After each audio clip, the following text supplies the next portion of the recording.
அனைவருக்கும் என்னுடைய இனிய மாலை வணக்கம். நம்ம இன்னைக்கு என்ன பார்க்க போறோம் அப்படின்னா, தமிழ் சொல் வளம் இருக்கிறதுலே கொஞ்சம் டஃபஸ்டான டாபிக். அதை தான் என்ன பண்ண போறோம் அப்படின்னா, இன்னைக்கு நம்ம பார்த்து உடைக்க போறோம். சரிங்களா? ஓகே, போறதுக்கு முன்னாடி இதான் நம்ம சேனலுக்கு யாராச்சும் ஃபர்ஸ்ட் டைம் வந்திருக்கீங்க அப்படின்னா, வெல்கம் டு வேதாந்து சேனல். யாராச்சும் சப்ஸ்கிரைப் பண்ணாம இருக்கீங்க அப்படின்னா உடனே சப்ஸ்கிரைப் பண்ணிக்கோங்க. யாராச்சும் லைக் பண்ணாம பார்த்துக்கிட்டு இருக்கீங்க அப்படின்னா every one smash like button. சரிங்களா? சரி, போறதுக்கு முன்னாடி எல்லாருக்கும் ஒரு முக்கியமான ஒரு அப்டேட். என்ன அப்டேட் அப்படின்னா, நம்மளுடைய வேதாந்து லேர்னிங் சென்டர், அதாவது விஎல்சி அப்படின்னு சொல்லுவாங்க. நம்மளுடைய வேதாந்து லேர்னிங் சென்டர்ல என்ன சார் போயிட்டு இருக்கு அப்படின்னா, ஜேஇ நீட்டுக்கான ஃபவுண்டேஷனுக்கான அட்மிஷன் அப்படின்றது போயிட்டு இருக்கு. இப்போ நீங்க என்ன பண்ணிட்டு இருக்கீங்க? 10th படிச்சுட்டு இருக்கீங்க. 11th 12th முடிச்சதுக்கு அப்புறம் நான் வந்து ஒரு நல்ல ஒரு ஐஐடியில் ஜாயின் பண்ணணும் சார். சார் நான் நல்ல ஒரு டாக்டர் ஆகணும் சார் அப்படின்னா உங்களுக்கு ஆப்வியஸாக தெரியும் ஜேஇ நீட். அதாவது வந்து ஐஐடியில் ஜாயின் பண்ணணும் அப்படின்னா நல்ல ஒரு ஜேஇ எக்ஸாம் அப்படின்னு எழுதணும். அதுக்கடுத்து நீங்கள் டாக்டர் ஆகணும் அப்படின்னா நீங்கள் நீட் எக்ஸாம் அப்படின்றது எழுதணும். அப்போது இப்போலேருந்து நீங்கள் என்ன பண்ணணும் அப்படின்னா அந்த பேசிக் அப்படின்றத கற்றுக்கணும். அப்போது அதுக்கான ஃபவுண்டேஷன் அப்படின்றது நம்முடைய வேதாந்த லேர்னிங் சென்டரில் போயிட்டு இருக்கு. 8th 9th 10th படிக்கிறவங்களுக்கு. சரிங்களா? ஓகே, இந்த ஒரு ஜாயின் பண்ணுறதுக்கு மூலமாக எனக்கு என்ன சார் ஃபீச்சர் இருக்குது அப்படின்னு கேட்டிங்க அப்படின்னா, இந்தியாவில் இருக்கக்கூடிய டாப் டீச்சர்ஸ் வந்து உங்களுக்கு கிடைப்பாங்க. அது மட்டும் இல்லாமல் உங்களுக்கு 3-way டவுட் சப்போர்ட் இருக்கும். உங்களுக்கு ஏதாச்சும் டவுட் இருக்கு, எப்படி வந்து நான் படிக்கிறது தெரில, இந்த மாதிரி எதுவாக இருந்தாலும் என்ன பண்ணுவாங்க அப்படின்னா உங்களுக்கு சப்போர்ட் பண்ணுவாங்க. ஏதாச்சும் உங்களுக்கு படிக்கும்போது டவுட் வருது அப்படின்னா அப்பயும் உங்களுக்கு சப்போர்ட் பண்ணுவாங்க. அதுக்கடுத்து உங்களுக்கு டெடிகேட்டடா அகாடமிக் மென்டார் இருப்பாங்க. அகாடமிக் மென்டார் அப்படின்னா இப்போ வந்து உங்களுக்கு ஸ்டடி பிளான் தேவைப்படுது, எப்படி படிக்கணும்னு தெரில, ஏதாச்சும் கொஸ்டின் தெரில, அப்போ இந்த மாதிரி எல்லாத்துக்கும் உங்களுக்கு சொல்லி கொடுக்கறதுக்கு ஒரு தனியாக என்ன பண்ணுவாங்க அப்படின்னா உங்களுக்கு அகாடமிக் மென்டார் அப்படின்றது இருப்பாங்க. அதுக்கடுத்து பார்த்தீங்க அப்படின்னா உங்களுக்கு ஸ்மால் கிளிக்கர்ஸ் இருக்கும், ஒரு ரிமோட் மாதிரி உங்கள்கிட்ட கொடுத்துருவாங்க. இப்போ நீங்கள் கிளாஸ் நடத்திட்டு இருக்கும்போது டீச்சர்ஸ் ஏதாச்சும் கேள்வி கேட்குறாங்க அப்படின்னா நீங்கள் ரிமோட்டை வச்சு என்ன பண்ணலாம் அப்படின்னா ஆன்சர் பண்ணலாம். ரொம்பவே இன்ட்ரெஸ்டிங்கான ஃபீச்சராக இருக்கும். ஓகே, இப்போ இந்த வேதாந்த லேர்னிங் சென்டர் அப்படின்றது எந்தெந்த இடத்துல இருக்கு அப்படின்னு நீங்கள் பார்த்தீங்க அப்படின்னா, அண்ணா நகர், வேளச்சேரி, தாம்பரம், ஆவடி, இது எல்லாமே சென்னையில் இருக்கக்கூடிய வேற இடத்துல இருக்கக்கூடிய சென்டர்ஸ். அப்போ அண்ணா நகர், வேளச்சேரி, தாம்பரம், ஆவடி. சரிங்களா? அதுக்கடுத்து மதுரை, திருச்சி, கோயம்புத்தூர், இதெல்லாம் வந்து ஆல்ரெடி இருந்த சென்டர்ஸ். புதுசா சில இடத்துல சென்டர்ஸ் அப்படின்றது ஓபன் பண்ணியிருக்காங்க. அதாவது போரூர், பெரம்பூர், பெருங்குளத்தூர், இந்த இடத்துலலாம் புதுசா சில இடத்துல சென்டர்ஸ் அப்படின்றது ஓபன் பண்ணியிருக்காங்க. அதுக்கடுத்து பார்த்தீங்க அப்படின்னா சில ஸ்கூல்ஸோட இன்டெகிரேட்டட் ப்ரோக்ராம்ஸ் அப்படின்றது போயிட்டு இருக்கு. ஒருவேளை இந்த ஸ்கூல்ஸ் எல்லாம் நீங்க படிக்கிறீங்க அப்படின்னா அந்த ஸ்கூல்லையே ஜேஇ நீட்டுக்கான ஃபவுண்டேஷனுக்கு நீங்க ப்ரிப்பேர் பண்ணிக்கலாம். சரிங்களா? அதுக்கடுத்து பார்த்தீங்க அப்படின்னா நம்மளுடைய வேதாந்து வாட்ஸ்அப் சேனல். எதுக்காக இந்த ஒரு வாட்ஸ்அப் சேனல் அப்படின்னா, வரக்கூடிய எக்ஸாம் என்னென்ன இருக்கு, அதுக்கடுத்து பார்த்தீங்கன்னா ப்ரீ மிட்டம் ஆல்மோஸ்ட் எல்லாருக்கும் முடிஞ்சிருச்சு. மிட்டமு, அதுக்கடுத்து இந்த ப்ரீ போர்டு, இது எல்லாத்துக்கும் என்ன பண்ண போறோம் அப்படின்னா உங்களுக்கு வாட்ஸ்அப் சேனல் வழியாக சப்போர்ட் பண்ண போறோம். இந்த ஒரு வாட்ஸ்அப் சேனலை என்ன சார் சப்போர்ட் பண்ணுவீங்க அப்படின்னா, ஸ்டடி மெட்டீரியலு, முக்கியமான question, previous year question, sample question paper, இந்த மாதிரி எல்லாத்தையும் என்ன பண்ணுவோம் அப்படின்னா உங்களுக்கு கொடுப்போம். அதுதான் இந்த வாட்ஸ்அப் சேனல் வழியாக உங்களுக்கு ஹெல்ப் பண்றது. அதனால யாராச்சும் இந்த வாட்ஸ்அப் சேனலை ஜாயின் பண்ணாம இருக்கீங்க அப்படின்னா அதுக்கான லிங்க்கும் டிஸ்கிரிப்ஷன்ல இருக்கு, செக் அவுட் பண்ணி பாருங்க. சரிங்களா? ஓகேப்பா. அதுக்கு அடுத்து கடைசியா வந்தோம் அப்படின்னா ஐவி சாட் எக்ஸாம். இந்த ஐவி சாட் அப்படின்றது என்ன? Instant Vedantu scholarship admission test அப்படின்னு சொல்லுவாங்க. இப்போ நீங்க ஜேஇ அல்லது நீட்டை வேதாந்துல படிக்கணும், வேதாந்துல கண்டினியூ பண்ணணும் அப்படின்னு ஆசைப்படுறீங்க அப்படின்னா ஃபர்ஸ்ட் ஐவி சாட் எக்ஸாம் அப்படின்னு ஒரு எக்ஸாம் எழுதணும்.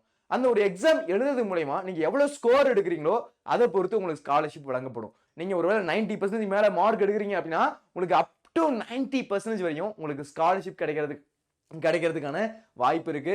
அதனால இதோடைய ரெஜிஸ்ட்ரேஷன் பார்த்தீங்க அப்படின்னா முழுக்க ஃப்ரீ தான். இதுக்கான லிங்க் எங்க இருக்கு? டிஸ்கிரிப்ஷன்ல இருக்கு. கிளிக் பண்ணி ரெஜிஸ்டர் பண்ணிக்கோங்க. டீம் உங்களை கான்டாக்ட் பண்ணுவாங்க. சரிங்களா? ஓகேப்பா. இப்போ நம்ம என்ன பண்ணலாம் அப்படின்னா, நம்ம தமிழ் சொல் வளம் அப்படின்றது என்ன பண்ண போறோம் அப்படின்னா பார்க்க போறோம். தமிழ் சொல் வளம் நம்மளுடைய தமிழ் மொழியில பார்த்தீங்க அப்படின்னா வேற எந்த மொழியிலுமே இல்லாத சிறப்பு எங்க இருக்கு அப்படின்னா நம்மளுடைய தமிழ் மொழியில இருக்கு. இப்போ பார்த்தீங்க அப்படின்னா இங்கிலீஷ்ல ஒரு வார்த்தை இருக்கு, லீஃப், இலை. சரி, இலைன்னு சொல்றீங்க. தென்னை ஓலை, அதுவும் லீஃப் தான். பனை ஓலை, அதுவும் லீஃப் தான். அவங்க எல்லாத்தையுமே என்ன சொல்லுவாங்க அப்படின்னா லீஃப் மட்டும் தான் சொல்லுவாங்க. ஆனா நம்மளுடைய தமிழ் மொழியில பாத்தீங்க அப்படின்னா அது தென்னை ஓலை, பனை ஓலை சொல்லுவோமா. அதுக்கு அடுத்து என்ன அப்படின்னா இது புளிய இலை, வேப்ப இலை, நெல் சொல்லணும் நெல் தாள், புற்றாள், புல்தாள் அப்படின்னு சொல்றாங்க. அப்போ ஒண்ணுக்கு என்ன பண்றோம்னா செப்பரேட் என்ன பண்றோம்னா பேர் அப்படின்றது பிரிக்கிறோம். அப்போ நம்மளுடைய தமிழ் மொழியில தான் இத்தனை வகையான தமிழ் சொல் வளம் இருக்கு. மற்ற மொழிகள்லாம் பாத்தீங்க அப்படின்னா இலைனா இலை, லீஃப்னா லீஃப், அவ்வளவுதான். அது தனித்தனியா ரொம்பலாம் போய் என்ன பண்ண மாட்டாங்க அப்படின்னா மைனூட்டா பிரிக்க மாட்டாங்க. ஆனா நம்மளுடைய தமிழ் மொழியில மட்டும் தான் என்ன பண்ணிருக்காங்க அப்படின்னா இந்த மாதிரி சின்ன வார்த்தையா பிரிச்சிருக்காங்க அப்படின்றது நமக்கு தெரிய வருது. சரிங்களா? ஓகேப்பா. இதுல என்ன சொல்ல வராங்க, இதுல குறிப்பிடக்கூடிய விஷயம் என்ன அப்படின்றதான் நம்ம இன்னைக்கு டீடைலா பார்க்க போறோம். சரிங்களா? ஓகே, இந்த தமிழ் சொல் வளத்தை இயற்றுனது யார் நமக்கு கொடுத்திருக்கா அப்படின்னா பாவலரேறு பெருஞ்சித்திரனார். யார் இயற்றிருக்கா? பாவலரேறு பெருஞ்சித்திரனார் இந்த இடத்துல நமக்கு இதை கொடுத்திருக்காரு. சரிங்களா? சரி, இதுல என்ன சொல்ல வராங்க அப்படின்னு பார்ப்போம். போறதுக்கு முன்னாடி நுழையும் முன்ல என்ன சொல்றாங்க அப்படின்னு பார்ப்போம். நாடும் மொழியும் நமது இரு கண்கள். இந்த நாடு இருக்குல்ல, நாடும் சரி, நம்மளுடைய மொழியும் சரி, நமது இரு கண்கள். நம்மளுடைய கண்கள், ஒரு சைடு நாடா, ஒரு சைடு மொழியா. நம்முடைய கண்கள் அப்படின்னு யாரு சொல்றா அப்படின்னா நம்முடைய மகாகவி பாரதியார். சரிங்களா? இது ரொம்ப முக்கியம், 1 மார்க்ல கேட்பாங்க. அப்போ நாடும் மொழியும் நமது இரு கண்கள் என்று கூறியவர் யார் அப்படின்னு கேட்பாங்க. அது யாரு அப்படின்னா மகாகவி பாரதியார். நாடும் மொழியும் நமது இரு கண்கள் என்றார் மகாகவி பாரதியார். கால வெள்ளத்தில் கரைந்து போன மொழிகளுக்கிடையில் நீந்தி தன்னை நிலைநிறுத்தி கொண்டுள்ளது தமிழ். கால வெள்ளத்தில் கரைந்து போன மொழிகளுக்கிடையே நீங்க பாத்தீங்கன்னு வச்சுக்கோங்க, நம்மளுடைய தமிழ் மொழிய யார் யாரும் வந்து ஆண்டாங்கப்பா. நம்மளுடைய தமிழ் மொழிய பாத்தீங்க அப்படின்னா கலைப்பேர்கள் வந்து ஆண்டாங்க. அதுக்கு அடுத்து பாத்தீங்க அப்படின்னா வட்டர், அதாவது சிவாஜி, அந்த இருக்கக்கூடிய அந்த சிவாஜி மன்னர்கள் மராத்தியர்கள் அவங்க வந்து ஆண்டாங்க. யாரோ தமிழ் மொழியை வந்து ஆண்டாங்க. ஆனா யாராலையும் தமிழ் மொழியை அழிக்க முடியல. ஏன்னா நம்மளுடைய தமிழ் மொழி நிலைப்பட்டது. அதனாலதான் யாராலையும் என்ன பண்ண முடியல, நம்மளுடைய தமிழ் மொழியை அழிக்க முடியல. அதனாலதான் பாத்தீங்க அப்படின்னா நம்மளுடைய தமிழ் மொழி அப்படின்றது நிலைத்து நிற்குது அப்படின்றது நமக்கு தெரிய வருது. சரிங்களா? ஓகே. என்ன வளம் இல்லை என்று எண்ணி வியக்கத்தக்கவாறு பல்வேறு சிறப்பியல்புகளை கொண்டு இறங்குகிறது. என்ன வளம் நம்மள்ட்ட இல்ல, நினைச்சு பாருங்க. ஏதாச்சும் வளம் இல்லாம இருக்கா? இல்ல, எல்லா வளமும் இருக்கு. எங்கே நம் செந்தமிழ் மொழி அனைத்து வளமும் உண்டென்று விடை பகிர்கிறது தமிழ் சொல்லும். எல்லா வளமும் இருக்கு. நம்மளுடைய தமிழ் மொழியில பாத்தீங்கன்னா எல்லா வளமும் இருக்கு. எல்லாத்துக்கும் தனித்தனியா பேரும் வச்சிருக்கோம். சரிங்களா? சரி, என்ன சொல்ல வராங்க, என்ன குறிப்பிட்டு இருக்காங்க அப்படின்றத நம்ம இதுல பார்க்கலாம். சரிங்களா? ஓகே. எல்லாரும் வந்து இந்த மாதிரி கிராமத்து சைடு எல்லாம் போயிருப்பீங்கன்னு நினைக்கிறேன். யாரெல்லாம் வந்து இந்த மாதிரி இந்த ஆற்று குளியல், ஆத்துல போயிட்டு குளிக்கிறது, அதுக்கடுத்து போர் செட்டு குளியல் அப்படின்னா அந்த வயல்ல போயிட்டு பார்த்தோம் அப்படின்னா அந்த போர் செட்டு பாஞ்சிட்டு இருக்கும். அதுல குளிக்கிறதே செம ஜாலியா இருக்கும். சரியா? அந்த மாதிரிலாம் யாரெல்லாம் வந்து குளிச்சிருக்கீங்க, அந்த மாதிரிலாம் யாரு வந்து அந்த கிராமத்து சைடு எல்லாம் போயிருக்கீங்க அப்படின்றத சேட்ல போடுங்க. சரியா? சரிப்பா. இப்ப பாருங்க, தமிழ்ச்சொல் வளத்தை பல துறைகளிலும் காணும். சாரி, இந்த சைடுல தான் ஸ்டார்ட் பண்ணுவோம். பாருங்க என்ன சொல்றாங்கன்ட்டு. ஓகே. சொல்வளம் இலக்கிய மொழிகளுக்கெல்லாம் பொதுவேனும் தமிழ் மட்டும் அதில் தலை சிறந்ததாகும். சொல்வளம் இலக்கிய செம்மொழிகளுக்கெல்லாம் பொதுவேனும் தமிழ் மட்டும் அதில் தலை சிறந்ததாகும். என்னதான் வேற வேற மொழிகள் இருந்தாலும் நம்முடைய தமிழ் மொழி தான் என்னைக்குமே நிலைப்பட்டது. ஏன்? நம்முடைய தமிழ் மொழியில இருந்தா சில மொழிகள் அப்படின்றது பிரிந்து வந்துச்சு அப்படின்னு சொல்லுவாங்க. சரிங்களா? அப்போ மூத்த மொழி எது அப்படின்னா நம்முடைய தமிழ் மொழி. அதாவது முதல்ல வந்து ஒரு நாகரிக மனிதன் தோன்றான். ஆமா, அதுக்கு முன்னாடி என்ன பண்றான் அப்படின்னா சைகை காட்டி வாழ்ந்துட்டு இருந்தான். சாப்பிட்றேன், தூங்குறேன், இந்த மாதிரி இருந்துட்டு இருந்தான். அவனை முதலில் நாவை அசைத்து பேச வைத்த மொழி எது அப்படின்னா நம்முடைய தமிழ் மொழி அப்படின்னு சொல்றாங்க. அப்போ சொல்வளமும் இலக்கிய செம்மொழிகளுக்கெல்லாம் பொதுவேனும் தமிழ் மட்டும் அதில் தலை சிறந்ததாகும். தமிழ் அல்லாத திராவிட மொழிகளின் அகராதிகளை ஆராயும் போது தமிழில் உள்ள ஒரு பொருள் பல சொல் வரிசைகள் அவற்றில் இல்லா குறை எந்த தமிழறிஞர்களுக்கும் மிக தெளிவாக தோன்றும். இப்ப நீங்க தமிழ்ல பாத்தீங்கன்னு வச்சுக்கோங்க, ஒரே ஒரு வார்த்தை மா, அது என்ன சார் இருக்கு அப்படின்னா அதுல நிறைய அர்த்தம் இருக்கு.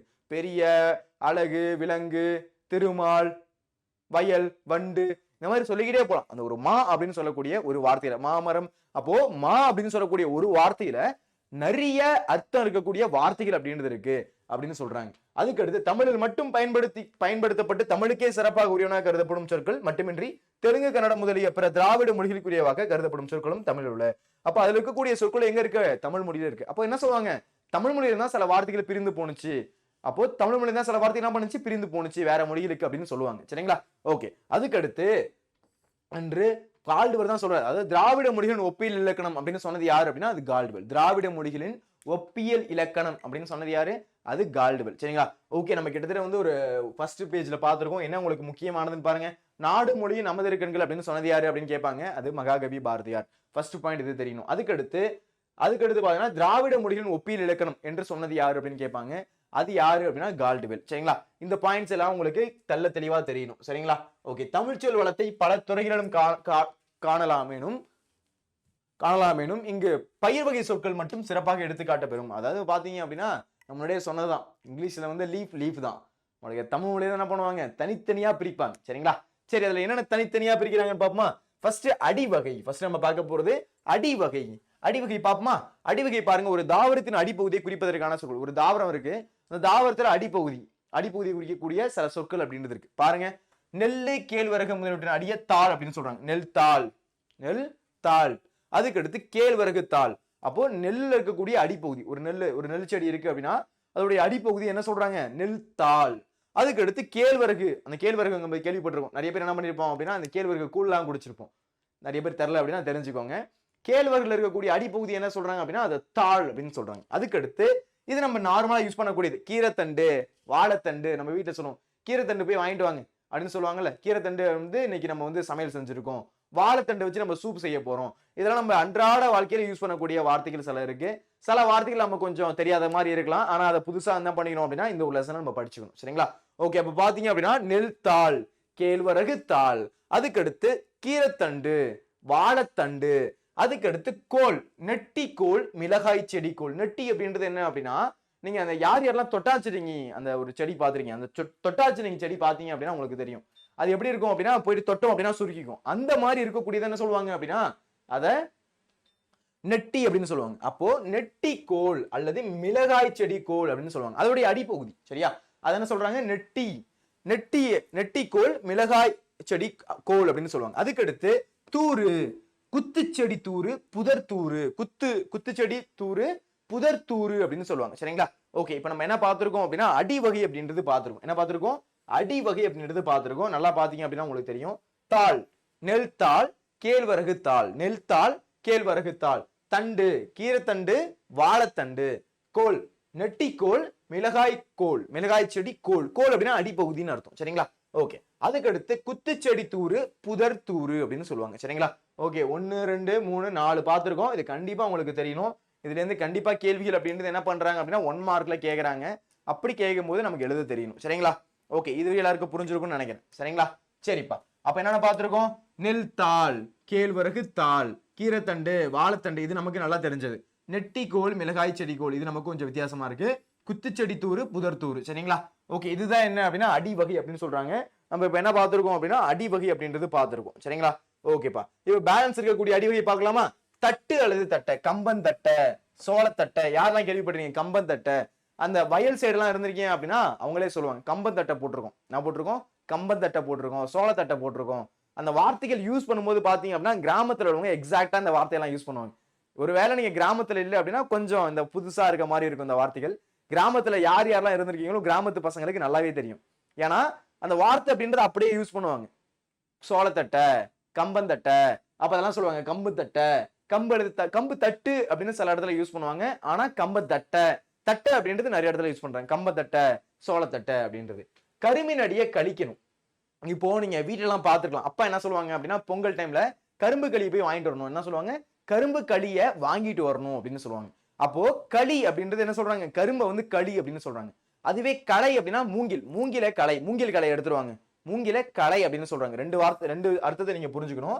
கரும்பு அப்படின்னா களி, கரும்பு அப்படின்னா களி, மூங்கில் அப்படின்னா களை, களை எடுத்துருவாங்க, மூங்கில் களை எடுத்துடுவாங்க அப்படின்னு சொல்லுவாங்க. சரிங்களா? ரொம்ப முக்கியமானது இது, கண்டிப்பா குழப்பி விட்டுரும். நல்லா தெளிவா புரிஞ்சு வச்சுக்கோங்க. கரும்பு களி, கரும்பு களி. சரியா? மூங்கில் களை, மூங்கில் களை, கரும்பு களி. சரிங்களா? ஓகே, இது நமக்கு தெரிஞ்சதான். புளியடி, வேம்படி, இது நம்ம நார்மலா யூஸ் பண்ணக்கூடியது. புளியடி, வேம்படி அப்படின்றது. சரிங்களா? சரி, இந்த இடத்துல பாருங்க என்னென்ன இருக்கு அப்படின்றது. அப்ப இந்த இடத்துல பார்த்தோம் அப்படின்னா நெல் தாள், கேழ்வரகு தாள், கீரைத்தண்டு, வாழைத்தண்டு, நெட்டிக்கோல், மிளகாய் செடி கோல், குத்துச்செடி தூரு, புதர் தூரு அப்படின்றது பார்த்தோம். சரிங்களா? ஓகே, அதுக்கடுத்து இங்க பார்த்தோம் அப்படின்னா கம்பந்தட்டை, சோளத்தட்டை, அதுக்கடுத்து கருமின் அடியை கழிக்கணும், கருமின் அடியை கழிக்கணும், மூங்கிலின் அடியை களையணும் அப்படின்னு ஞாபகம். கருமின் அடி என்ன பண்ணணும்? கழிக்கணும், மூங்கிலின் அடியை களையணும் அப்படின்னு ஞாபகம் வச்சுக்கோங்க. அதுக்கடுத்து புளியடி, வேம்படி, அதுக்கடுத்து என்னது? புளியடி, வேம்படி. சரிங்களா? சரி, இப்போ நம்ம என்ன வரலாம் அப்படின்னா கிளை பிரிவுகளுக்கு வரலாம். என்ன வர போறோம்? கிளை பிரிவுகள். சரிங்களா? சரி, தாவரங்களின் அடியிலிருந்து பிரிந்து செல்லும் பிரிவுகளுக்கு வழங்கும் சொற்கள். இப்ப நம்ம கிளை பிரிவுகள் நமக்கு தெரியணும். நிறைய பேர் என்ன பண்ணுவோம் அப்படின்னா யாரெல்லாம் அந்த கல்டா பில்டா யூஸ் பண்ணிருக்கீங்க? அந்த மாதிரி இப்படி இருக்கும். அது கல்டா பில்டா அப்படின்னு சொல்லுவாங்க. என்ன அப்படின்னா இதுல பாத்தீங்க அப்படின்னா அந்த கவை மாதிரி இருக்கும், கவை மாதிரி இருக்கும். அதுல என்ன பண்ணுவாங்க அப்படின்னா இந்த மாதிரி ஒரு கயிறு கட்டியிருப்பாங்க. கயிறுல இந்த ரப்பர் கட்டிட்டு அதுல அந்த கல் வைப்பாங்க. இதுல அந்த கல் வச்சுட்டு என்ன பண்ணணும் அப்படின்னா இழுத்து விடணும். யாரெல்லாம் யூஸ் பண்ணிருக்கீங்க? யாரெல்லாம் பார்த்திருக்கீங்க? சரியா? ஓகே, அதுக்கு பேர் என்ன அப்படின்னா அந்த வார்த்தைகள் வட்டார வழக்கு சொற்கள் அந்த மாதிரி சொல்லுவாங்க. சரியா? சரிப்பா, அப்போ அந்த இடத்துல இருக்கக்கூடிய என்ன சொல்லுவோம் அப்படின்னா கவை அப்படின்னு சொல்லுவோம். பாருங்க, அப்போ அதை தானே சொல்றாங்க கவை அப்படின்னு சொல்றாங்க. அப்போ நீங்க நல்லா கவனிச்சீங்க அப்படின்னா தெரியும். யாரெல்லாம் மரத்து மேல ஏறி இருக்கீங்க? மரத்து மேல சார் நீங்க சொல்றதெல்லாம் நான் செஞ்சதே இல்லை சார். நாங்கெல்லாம் வந்து என்ன அப்படின்னா சிட்டி பசங்க சார். கிராமத்து பசங்களா இருந்தா நான் சொல்றது எல்லாமே தெரியும். சரியா? சரி, அவர் வேலை தெரியல அப்படின்னாலும் தெரிஞ்சுக்கோங்க. சரிங்களா? சரி, இப்ப பாத்தீங்க அப்படின்னா ஒரு மரம் இருக்கு. ஓகே, ஒரு மரம் இருக்கு அப்படின்னா என்னப்பா இருக்கும்? அதுல கிளை இருக்கும். இப்படி இருக்கும் கிளை, பெருசா ஒரு கிளை போகும், இப்படி போகும். ஒரு மரம் இருக்கு அப்படின்னாலே ஆட்டோமேட்டிக்கா ஆகும், பெருசா ஒரு கிளை அப்படின்றது போகும். இந்த பிக்சர்ல இருக்கான்னு பாப்போமா? இதுல பாருங்க, இந்த ஒரு மரம் இருக்கா, இந்த ஒரு மரத்துல பாத்தீங்க அப்படின்னா இந்த இடத்துல என்ன ஆகுது, பெரிய கிளை ஒண்ணு பிரியுது. இந்த இடத்துல என்ன போகுது, இருக்குதுல என்னது, ஒரு பெரிய கிளை ஒண்ணு பிரியுது. சரிங்களா? அப்போ மரத்தின்று இருக்கக்கூடிய ஒரு பெரிய கவை, அதான் இங்க சொல்றாங்க பாருங்க. கவை அப்படின்னா அடிமரத்தின்று மாபெரும் பிரியும் கிளை. அப்போ அடிமரத்துல இருந்து பிரியக்கூடியது, ஃபர்ஸ்ட் பிரியுதுல ஒரு பெரிய ஒரு கவை, அததான் என்ன சொல்றாங்க அப்படின்னா அத கவை. அடிமரத்தின்று பிரியும் மாபெரும் கிளை, அடிமரத்திலிருந்து பிரியக்கூடிய ஒரு கிளை, அதுக்கு பேர் என்ன அப்படின்னா கவை. புரிஞ்சுக்கணும். சரிங்களா? கொஞ்சம் சார் என்ன சார் கொஞ்சம் கஷ்டமா இருக்க மாதிரி இருக்கு அப்படின்னா, இந்த வார்த்தைகள் பெருசா நீங்க யூஸ் பண்ணது கிடையாது. எப்பயுமே நம்ம கொஞ்சம் யூஸ் பண்ண வார்த்தைகள் அப்படின்னா நமக்கு ஈஸியா இருக்கும். யூஸ் பண்ணாதது அப்படின்றதுனால கொஞ்சம் கஷ்டமா இருக்க மாதிரி இருக்கும். ஓகே, அப்போ ஃபர்ஸ்ட் பாத்தீங்க அப்படின்னா ஒரு மரம் இருக்கு, நல்லா என்ன இருக்கு, ஒரு பெரிய மரம் இருக்கு. அந்த மரத்துல பாத்தீங்க அப்படின்னா இந்த மாதிரி ஒரு பெரிய என்ன இருக்கு, ஒரு கவை. அப்ப அடிமரத்தின்று பிரியக்கூடிய மாபெரும் கிளை, அடிமரத்திலிருந்து பிரியக்கூடிய மாபெரும் கிளை, அதுக்கு பேர் என்ன அப்படின்னா கவை. அதுக்கு பேர் என்ன, அத கவை அப்படின்னு சொல்றாங்க. அதுக்கு அடுத்து கொம்பு அல்லது கொப்பு அப்படின்னா என்ன சார், கவையின் பிரிவு. அந்த ஒரு கவை இருக்குல்ல, அதோடைய பிரிவு, அந்த கவையில இருந்து ஒரு பிரிவு பிரிவும்ல. இப்ப நீங்க இந்த ஒரு பிக்சரை பாத்தீங்க அப்படின்னா தெரியும், நடலப்பா இது பிரிஞ்சிருச்சு. அப்போ இது பிரிஞ்சதுக்கு அப்புறம் இதுல இருந்து 2 பிரியுது இல்ல, இது என்ன சொன்னாங்க, கவைன்னு சொன்னாங்க. அந்த கவையில இருந்து பிரியக்கூடிய 2 அர்த்தம் இருக்குல்ல, அது கொம்பு அல்லது கொப்பு. அது என்னது, கொம்பு அல்லது கொப்பு அப்படின்னு சொல்றாங்க. அப்போ அது என்ன சொல்றாங்க, கொம்பு அல்லது கொப்பு. புரியுதா பாருங்க? அப்போ கொம்பு அல்லது கொப்பு அப்படின்றது உங்களுக்கு தெரியணும். கொம்பு அல்லது கொப்பு அப்படின்னா இந்த மாதிரி பிரியக்கூடியதை கொம்பு அல்லது கொப்பு அப்படின்னு சொல்றாங்க. சரிங்களா? ஓகே, அப்ப இந்த இடத்துல பாருங்களேன், இந்த இடத்துல பாத்தீங்க அப்படின்னா உங்களுக்கு தெரியும். அப்போ அடிமரத்தென்று பிரியக்கூடிய மாபெரும் கிளை வந்து கவை. கொம்பு அப்படின்றது, கொப்பு அப்படின்றது கவையுடைய பிரிவு. அந்த ஒரு கவையில இருந்து இன்னொரு பிரிவு பிரிஞ்சதுல அது என்ன அப்படின்னா அது கொப்பு. சரிங்களா? அதுக்கு அடுத்து கிளை. கிளைனா அடுத்து கொம்பு ஒண்ணு பிரிஞ்சதுல அதுல இருந்து 2 பிரியும், அப்படியே கொஞ்சம் சின்னதா இருக்கும். அது என்ன அப்படின்னா அது கிளை. அததான் ஆக்சுவலா கிளைன்னு சொல்லணும். கிளைனா கொஞ்சம் சின்னதா இருக்கும், ரொம்ப ஸ்ட்ராங்கெல்லாம் இருக்காது, தொங்குனீங்கன்னா முறிச்சிட்டு விழுந்துரும். அந்த மாதிரி இருக்கிறது கிளை. அதுக்கு அடுத்து சினை. சினைனா இன்னும் சின்னதா இருக்கும். அது என்ன அப்படின்னா சினை, கிளையுடைய பிரிவு. அதுக்கு அடுத்து பாத்தீங்கன்னா அங்க சின்ன கிளை, சின்ன கிளையா போகும். அது என்ன அப்படின்னா சினை. சினைக்கு அப்புறம் சினையுடைய பிரிவு பேர் வந்து போத்து. அது ரொம்ப அப்படியே மெலிசா இருக்கும், அதெல்லாம் உடைச்சிடலாம், கையாலே உடைச்சிடலாம். அந்த மாதிரி இருக்கக்கூடியது என்ன அப்படின்னா போத்து. போத்துடைய பிரிவு குச்சி. குச்சி அப்படின்றது தெரியும், வீட்டுல அடுப்புலாம் அரிப்பாங்க, கட் பண்ணி என்ன பண்ணுவாங்க, வீட்டுல அடிப்பறிப்பாங்க. அது என்ன அப்படின்னா குச்சி. அதுக்கு அடுத்து இனுக்கு. இனுக்குன்னு பார்த்தோன்னு வச்சுக்கோங்க, அப்படியே மெலிசா இருக்கும், அப்படியே வந்து அப்படியே ரொம்ப மெலிசா இருக்கும், அப்படியே வந்து ஈஸியா ரொம்ப கஷ்டப்படல, இப்படி பண்ணாலும் உடைச்சுக்கும். அந்த மாதிரி இருக்கிறது இனுக்கு. சரிங்களா? ஓகே, இதுதான் என்ன அப்படின்னா கிளை பிரிவுகள் அப்படின்றது. இது நீங்க அந்த மரத்தை வச்சு பார்த்திருந்தீங்க அப்படின்னா உங்களுக்கு தெரிஞ்சிருக்கும். ஓகே, அப்போ இந்த இடத்துல கிளை பிரிவுகள் பாத்தீங்க அப்படின்னா அடிமரத்தின்று பிரியக்கூடிய மாபெரும் கிளை என்ன அப்படின்னா கவை. கொம்பு அல்லது கொப்பு அப்படின்றது கவையுடைய பிரிவு. கவையுடைய பிரிவு கொம்பு அல்லது கொப்பு. அதுக்கு அடுத்து கொம்பினுடைய பிரிவு அப்படின்றது கிளை. சரிங்களா? அதுக்கு அடுத்து கிளையின் பிரிவு அப்படின்றது சினை. சினையுடைய பிரிவு அப்படின்றது போத்து. போத்துடைய பிரிவு அப்படின்றது என்ன அப்படின்னா குச்சி. குச்சியின் பிரிவு அப்படின்றது இனுக்கு. சரிங்களா? ஓகே, இது எல்லாருக்கும் புரிஞ்சிருக்கும்னு நினைக்கிறேன். இப்போ அடுத்து நம்ம என்ன பார்க்க போறோம் அப்படின்னா காய்ந்த அடியும் கிளையும் பெயர் பெறுதல். சரிங்களா? சரி, அப்போ இந்த இடத்துல பாருங்க, இந்த ஒரு பிக்சர் வச்சு பார்க்கலாமா? பாருங்க, சில பேரு சார் என்ன சார் இப்படி போட்டு குழப்பி விடுறீங்க அப்படின்ற மாதிரி இருக்கு. இந்த வார்த்தைகள் நீங்க கொஞ்சம் 2-3 வாட்டி படிச்சிட்டீங்க அப்படின்னா ஈஸியா இருக்கும். பாருங்க, அடிமரத்திலிருந்து பிரியக்கூடியது என்ன, அது கவை. கவையிலிருந்து பிரியக்கூடியது கொம்பு அல்லது கொப்பு. அதுக்கு அடுத்து இந்த இடத்துக்கு போயிடும், இந்த கலை அது வரையும் போகுது அப்படின்ற மாதிரி. சரியா? அப்போ கவை க கோ கி. சரியா? அது வந்து சின்னதா பிரியுது, அது என்ன அப்படின்னா கிளை. அதுல இருந்து பிரிகிறது கிளை. கவை கொம்பு கிளை. கிளையிலிருந்து சின்னதா பிரியுதுல அது என்னது, க கோ கி சின்ன. சினை. சினையில இருந்து 2 பிரியுதுல அது போத்து. போத்துல இருந்து சின்னதா பிரியுதுல அது என்னது, க கோ கி சின்ன போத்து குச்சி. குச்சில இருந்து 2 ரொம்ப அப்படி மெலிசா இருக்குல்ல அது என்ன அப்படின்னா இனுக்கு. சரியா? ஓகே, இது தெரிஞ்சது அப்படின்னா இன்னும் ஈஸி. சரிங்களா? ஒரு மரத்தை வச்சு நான் என்ன பண்ணிருக்கேன் அப்படின்னா இந்த இடத்துல எக்ஸ்பிளைன் பண்ணிருக்கேன். க கோ கி சின்ன போத்து குச்சி இனுக்கு அப்படின்னு ஞாபகம் வச்சுக்கோங்க. சரிங்களா? ஏன் சார் இந்த லெசன் ஆல்ரெடி ஒரு வாட்டி நடத்துனீங்க அப்படின்னா நிறைய பேர் வந்து என்ன கேட்டிருந்தாங்க அப்படின்னா, சார் இந்த கொஸ்டின் கொஞ்சம், இந்த லெசன் கொஞ்சம் கஷ்டமா இருக்கு, இன்னொரு வாட்டி நடத்துங்க அப்படின்னு கேட்டிருக்கீங்க. நான் மறுபடியும் ஒரு வாட்டி ரிவிஷன் போயிட்டு நம்ம அடுத்தடுத்து என்ன பண்ணலாம் அப்படின்னா 1 ஷாட் பார்க்கலாம். 1 ஷாட்டையும் பார்த்துட்டு ஒரு இயல் ஃபுல்லா 1 ஷாட் பார்க்கணும். அந்த மாதிரி பார்த்துட்டு அதுக்கு அடுத்து, சரிங்களா, அதுக்கு அடுத்து நம்ம என்ன பண்ண போறோம் அப்படின்னா இதை முடிச்சது அப்புறம் நம்ம ரிவிஷன் அப்படின்றது பார்க்கலாம். சரிங்களா? ஓகேப்பா, இதுவரை எல்லாருக்கும் புரிஞ்சிருக்கும்னு நினைக்கிறேன். அடுத்து காய்ந்த அடியும் கிளையும் பெயர் பெறுதல். காய்ந்த அடியும் கிளையும் பெயர் பெறுதல் அப்படின்றது கொடுத்துருக்காங்க. என்ன சார் இந்த காய்ந்த அடியும் கிளையும் அப்படின்னா காய்ந்த தாவரத்தின் பகுதிகளுக்கு வழங்கும் சொற்கள். இப்ப நீங்க வீட்டெல்லாம் பாத்தீங்க அப்படின்னா நல்லா காஞ்சி போயிருக்கும். காஞ்சி போன குச்சிலாம் என்ன பண்ணிடுவாங்க அப்படின்னா அம்மா எடுத்துட்டு வருவாங்க. அதுக்கடுத்து பார்த்தீங்க அப்படின்னா அடுப்பெரிய இருக்கிறதுக்கு நீங்க கிராமத்துல இருந்தீங்க அப்படின்னா பார்த்துருந்தீங்க அப்படின்னா தெரியும். அதுக்கடுத்து பார்த்தீங்க அப்படின்னா நம்மளுடைய வீட்ல வந்து அந்த இலையெல்லாம் வந்து கீழே கிடக்கும். அந்த இலை கீழே கிடக்கிறது என்ன சொல்லுவாங்க, அதை செத்த அப்படின்னு சொல்லுவாங்க. அப்படி இல்லை அப்படின்னா அத உங்களுக்கு இலை வகையில சொல்லுவாங்க. அது என்ன அப்படின்னா சண்டு சருகு அப்படின்னு சொல்லுவாங்க. அது என்ன சொல்றாங்க அப்படின்னு நான் சொல்றேன். சரிப்பா சார், இப்போ காஞ்சி போனதெல்லாம் வந்து எங்க வீட்டுல சுள்ளி அப்படின்லாம் சொல்றாங்க சார். அதெல்லாம் என்ன சார் அப்படின்னா பாருங்க, காய்ஞ்சு போன குச்சி, காஞ்சி போன குச்சிக்கு பேர் என்ன அப்படின்னா சுள்ளி. காஞ்சி போன குச்சி, இந்த இடத்துல குச்சி பார்த்தோம்ல, குச்சி அப்படின்றதுனா ஈரமா இருக்கு அப்படின்னா அது குச்சி. ஓகேவா? நீங்க ஸ்கூல்ல எல்லாம் படிக்கிறீங்க அப்படின்னா குச்சியை வச்சு அடிப்பாங்க. பாத்துருந்தீங்க அப்படின்னா தெரியும். குச்சி எப்படி இருக்கும், நல்லா நீட்டமா இருக்கும், எடுத்து அடி போடுவாங்க. சரியா? அப்போ காஞ்சி போன குச்சி என்னது, அது சுள்ளி. காஞ்சி போன குச்சி இருக்குல்ல, அதுக்கு பேர் என்ன, சுள்ளி அப்படின்னு சொல்றாங்க. காஞ்சி போயிருச்சு அப்படின்னா ஈஸியா உடைச்சலாம். பச்சையா இருக்கிறது பாத்தீங்கன்னா உடையாது, உடைச்சோம் அப்படின்னாலுமே என்ன ஆகும் அப்படின்னா அது அப்படியே தொங்கும், அதுலயே உடைஞ்சு. ஆனா காஞ்சி போயிடுச்சு அப்படின்னா ஈஸியா உடைச்சிட்டே இருக்கலாம். அப்போ காஞ்சி போன குச்சி என்ன, அது சுள்ளி. காஞ்சி போன குச்சிக்கு பேர் என்ன, அது சுள்ளி.